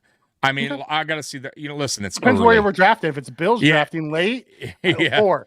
If it's an early, if like first or second pick, then round 5. It's early though. Like my opinions can change. My 5. opinions could change on many of these guys. If he improves his offensive game and gets a little better, you know what I mean, and gets a little bit more involved in the offense, then he maybe a 4. I'm with that. Yes, spin. I want to see a pulling guard tush push. Pull absolutely Torrance and have him grab Josh and get him into the end zone. And he'll do it every time. Every time. He's a monster, bro. Yeah. That's what he does. I want to see the pulling guard tush push. Yeah, just don't break his back, Right. Okay, Steve talked about that too. Yeah, KKC does it. I don't know about every year, but they do. And I'll say Karlaftis is probably, I wouldn't say he's better than Groot, who we got, the pick before. You know what I mean? They did go up and snatch McDuffie from us. That's who we actually wanted, and they traded up in front of us to snatch him. You know what I mean? Right. Chris Jones in the second, but we don't know what. Like, I believe Walker's ceiling is Chris Jones. It's going to be, how does he progress? Ooh, dude, he has a really high ceiling. That dude is. I don't know about crazy. Chris Jones ceiling, but I think he's trending in the really good direction. If he finds that what he was his junior year of college, where he was a top 10 talent, like that's Chris Jones level-ish. Like, there's still, I'm not saying he is Chris Jones. I'm saying the ceiling is that. I get what you're saying. The level of play. He has the level of play. Yeah, he has the traits to get there. Okay. I mean, I could buy into that. We'll Chris see how Jones he is goes. Freakish, man. He can play D end or D line because of his size and his speed and his athleticism. That's what Walker is. Yeah. I mean, we'll see. I will see how his career. Yeah. Yeah. I'm not saying he's going to be Chris Jones. I'm just saying he has the ceiling of that. The difference was high, basically. Chris Jones's floor was higher than what Walker's floor was. Walker's already outperformed what I thought he was going to be. Oh, absolutely. There's no denying that. I think he's I was not expecting this year one. I wasn't hating him. When I saw his highlights, his film or whatever, I saw why the year before he was considered maybe a top 10 the way he was playing, and then he had that setback. But we'll see. Like I said, I think my expectations were not high for him, and I think he's definitely doing way past what I thought he would do as far as expectations go. Steve, we completely disagree on Groot. And that's that's big time. Even Keys likes Groot on that. So Steve, I don't know if you agree with Keys on that, but Groot is never going to be, and I think Mike, he's never going to be a 10+ sack. He's not Myles Garrett. He's not going to be Max Crosby. But he's a really good overall player. He's good against the run, and he's really good against pressures. He's getting better and better with his pass rush too. Yeah. So I mean, I get it, but he was also late first round, and I don't think he's bad at all. I think he's a good player. He's a solid player. He's young too. Like, I don't think he's reached the ceiling either. I think he can get a little bit better. I think everybody will see it differently. I get that. I respect that. Same with Ed Oliver. I think Ed Oliver has the same kind of thing. Like, people are like, is he a top 10 or is he? Like, so I get that. I'm with that too. You have to remember, Ed coming out was considered to be. He was going Aaron Donald. When Quinn Williams went in front of Ed, people were shocked. They thought Ed was going to be a top 3 pick. Absolutely. Lions fans wanted him. I remember out here, people were pissed that they didn't. So mad when they took Hawkinson over him. Yes. So mad. I think Ed goes. If he don't go to us, he goes somewhere top 10. Now, so I will tell you, you're right. He's not the best D tackle in that draft. I don't even think he's top 3 in that draft. No, because there's Simmons, there's Lawrence, and there's Williams. I think he's number 4 in that draft. I'm with you. Yeah, he's more aligned. I think he's more aligned. Like, if you were to redo that, late first round, somewhere in that. Yeah, he'll probably go between 17 and 24. Exactly. So late, pretty much late. Kind of where Simmons went. He was DT4. I'm with that. I'm totally with that. I think Simmons was actually DT5. But yeah. Either way. Yeah. Boogie, Ford, and Elam all bust. Yeah. And those are the 3 that everyone talks about. And those are the 3 that everyone looks at when they say that Bean can't draft, was those 3 players. Yep. But then you have Allen, you have Cook, you have Brown, you have Torrance. You know what I mean? I'd put Torrance on the list. We're starting to see Kincaid start to hit. Who knows what I would say Bishop's Kincaid's still a question mark, but you're right. It's still. I don't think the verdict's out yet, Steve, on Kincaid, where you can go, he didn't work out. Tremaine Edmonds was really freaking good. Tremaine was a good pick. Yeah, I love Groot. I love all Ed. Like, all those guys are a hit. So you're talking about 3 to 8, 9. I'm with you. Yeah, okay. I'm with you. I'll take the hit. I'll take that batting average. But if you don't like Groot or Ed, true. I can see where you're looking at the opposite, and you're now at 50%. I can understand that. I just see those players differently than you do. That's all. Yep. Buffalo Sun. Ooh, Matt's mad. Is terrible. Ooh, okay. This franchise is cooked, bro. Bean is terrible. Wow. Oh, we see it different, brother. Mad. You fan the way you need to fan, Matt, and I'll listen all day. But that is not. Yeah, I get it. I get by the way, I get the frustrations. I do, because I'm somewhat frustrated, but to Mike's point, and really what I was trying to do this season until that whole deadline, and I got mad. I'm trying to just live in the moment. You can't go back, and a lot of us, we keep trying to rewind the time or rewind the clock and go, what if, and that shit's over, guys. Like, we can't do anything about it. You can't go back in time, and I can't predict the future.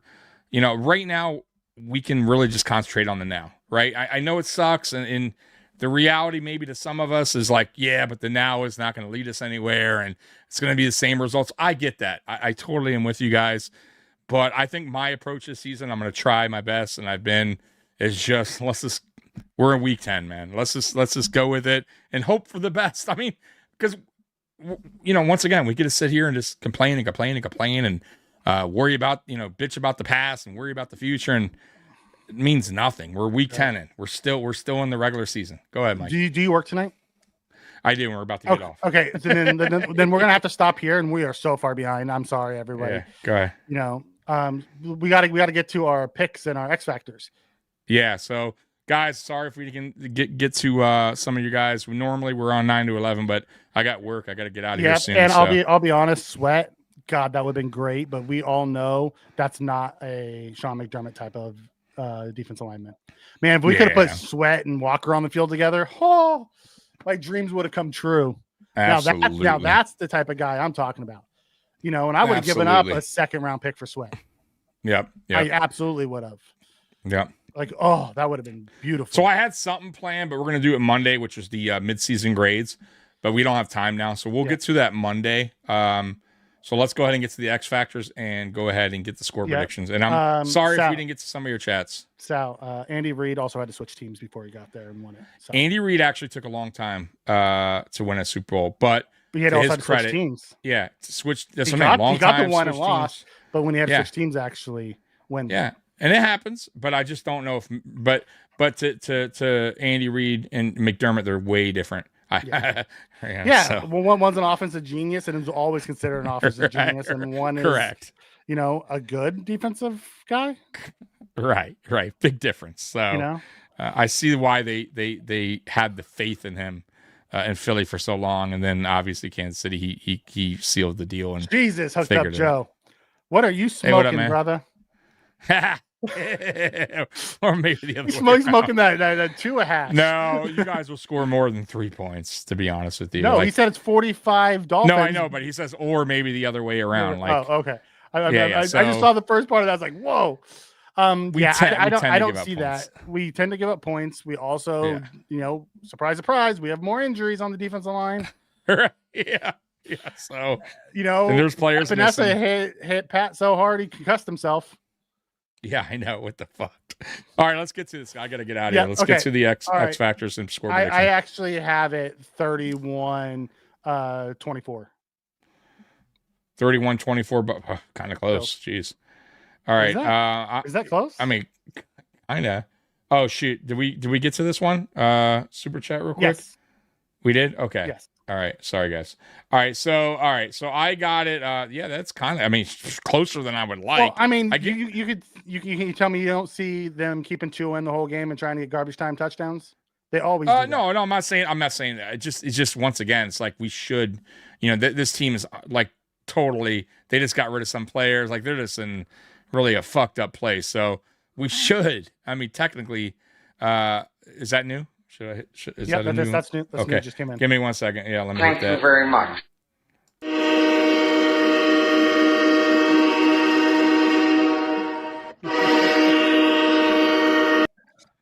Thank you so much, man. I appreciate I'll get to you 1 second, guy. Becomes this. Why is Mike need to hurry up just to be lazy? It's not me. It's Tommy. Yeah. So we didn't get Shakir. We also didn't we also get Shakir in the fifth round? Yeah. I think we got some good picks. No, like I said, we don't have all bad players. We got Benford and the Bernard. I mean, Bernard's a good. Bernard's a third. There's a lot of other guys that we get. Christian Benford's a 6. I mean, though he's taking a little backseat this year, he's kind of still better than a 6th round pick. But he's still better than 6th round picks. Absolutely. All right, so I got a little bit different than you. I'll go 33-17. 33-17. 40 burgers this week. People are feeling 40 burgers. I'm not. I just I don't think our coaching staff has that killer instinct to try to put up 40 burgers. I don't either. That's why I'm going. I think they would rather just run the ball. I think just run the ball. Exactly. So and we'll be in hot, fucking humid Miami. Mm-hmm. I'll go 33-17, which is still a nice win. Like that's totally fine. Joey has a 35-19. John comes in and says 31-21 game. That's fine. 10 point. Yeah, I'm cool with that. It's gonna be damn hot. It is. Okay. X factors. I'm gonna say Kincaid. I think they're gonna keep feeding him. Yeah. I'm with you. What do you got on defense? On defense, I don't think Benford's gonna go, and so I have a feeling it's gonna be Trey and Mad Max. I don't think Johnson's going to go, and I think it's going to be Cam. But I'm gonna take Bishop. He's going to have a follow-up game to his last one. Ooh, so I'm going to take Kincaid and Bishop. I like it. Okay, I'll go offense. I'll go James Cook. Cook this game. He's kind of been on a roll. He had a good game against them the last time. So I'll go James Cook on this one. On offense, defense, I'll go board's wide open for you. God. Would this be the Jordan Poyer revenge game against Miami? No, but he'll still play good. Or is this going to be the Hancock breakout game? No, I'm gonna go. I'm gonna go. Walker. Bernard. Think he's gonna make some splash plays? I do. Huh? He was kind of quiet last week. Mm-hmm. He normally isn't. He's around the ball a lot. He normally finds a way to get a turnover. Or is it gonna be a Milano game? Or one of the linebackers I think are going to be impactful. So I'm going to go Bernard because he always has a sense for the ball. Like when there's a turnover. So I'll go Bernard on this one. So Bernard on defense. All right, and like that's it. Let's get to the Real Men of Genius, Yep. guys. Sorry about that, but I have to get to work, and then we'll get out of here. So, Real Men of Genius, guys. We'll play 2 of them, and we're out of here. Let's see here. All right, here we go. Bud Light presents Real Men of Genius. Real men of genius. Today we salute you, Mr. Professional Figure Skater. Mr. Professional Figure Skater. While lesser men strapped on skates and played hockey, you don skin-tight leotards and a teeny cowboy hat and learn figure eights. Going round and round. You practiced and practiced, hoping, knowing, someday you'd be good enough to wear a giant puppet costume and skate in an ice show. Welcome to the big time. Skate perfectly and you're a crowd pleaser. Mess up and fall on your butt, and you're still a crowd pleaser. Oh! So crack open an ice cold Bud Light, oh Titan of the tights. You may never wear a medal, but sequins are shiny too. Mr. Professional Figure Skater. Bud Light beer. And Blades of Glory is the picture. That is just perfect. Yeah, Blades of Glory. All right, last one, and we're gonna get out of here. All right, last one. Let's see. What do I got for you? All right, we'll go with this one, I guess. Bud Light presents Real Men of Genius. Real men of genius. Today we salute you, Mr. Championship Ring Designer. Mr. Championship Ring Designer. What's the reward for winning the single most important game of your life? A $50,000 version of a high school class ring. My birthstone is amethyst. Players survive monstrous, bone-crushing hits, only to tear a rotator cuff trying to lift your gigantic ring. Put your back into it. What do you call 8 pounds of platinum and 400 carats worth of precious gems? A good start. I'm keeping it tasteful. So crack open a nice cold Bud Light, Mr. King of the Bling. No average man can wear the ring of a champion, because no average man can lift the ring of a champion. Mr. Championship Ring Designer. Bud Light beer, Anheuser-Busch, St. Louis, Missouri. I do have a championship ring from high school. Yeah, good for you. See, We went, So we you went are- second my senior year. Good stuff. Well, guys, it was a great time with you guys on Friday Night Lights. I appreciate you guys, Mikey. Appreciate you guys as well. I'll be back here tomorrow, AFC East Shakedown at 12 noon, and that's going to be an interesting show as well. So, guys, love you, Bills Mafia. You guys rule, and we're out of here. Go Bills. Peace. Go Bills.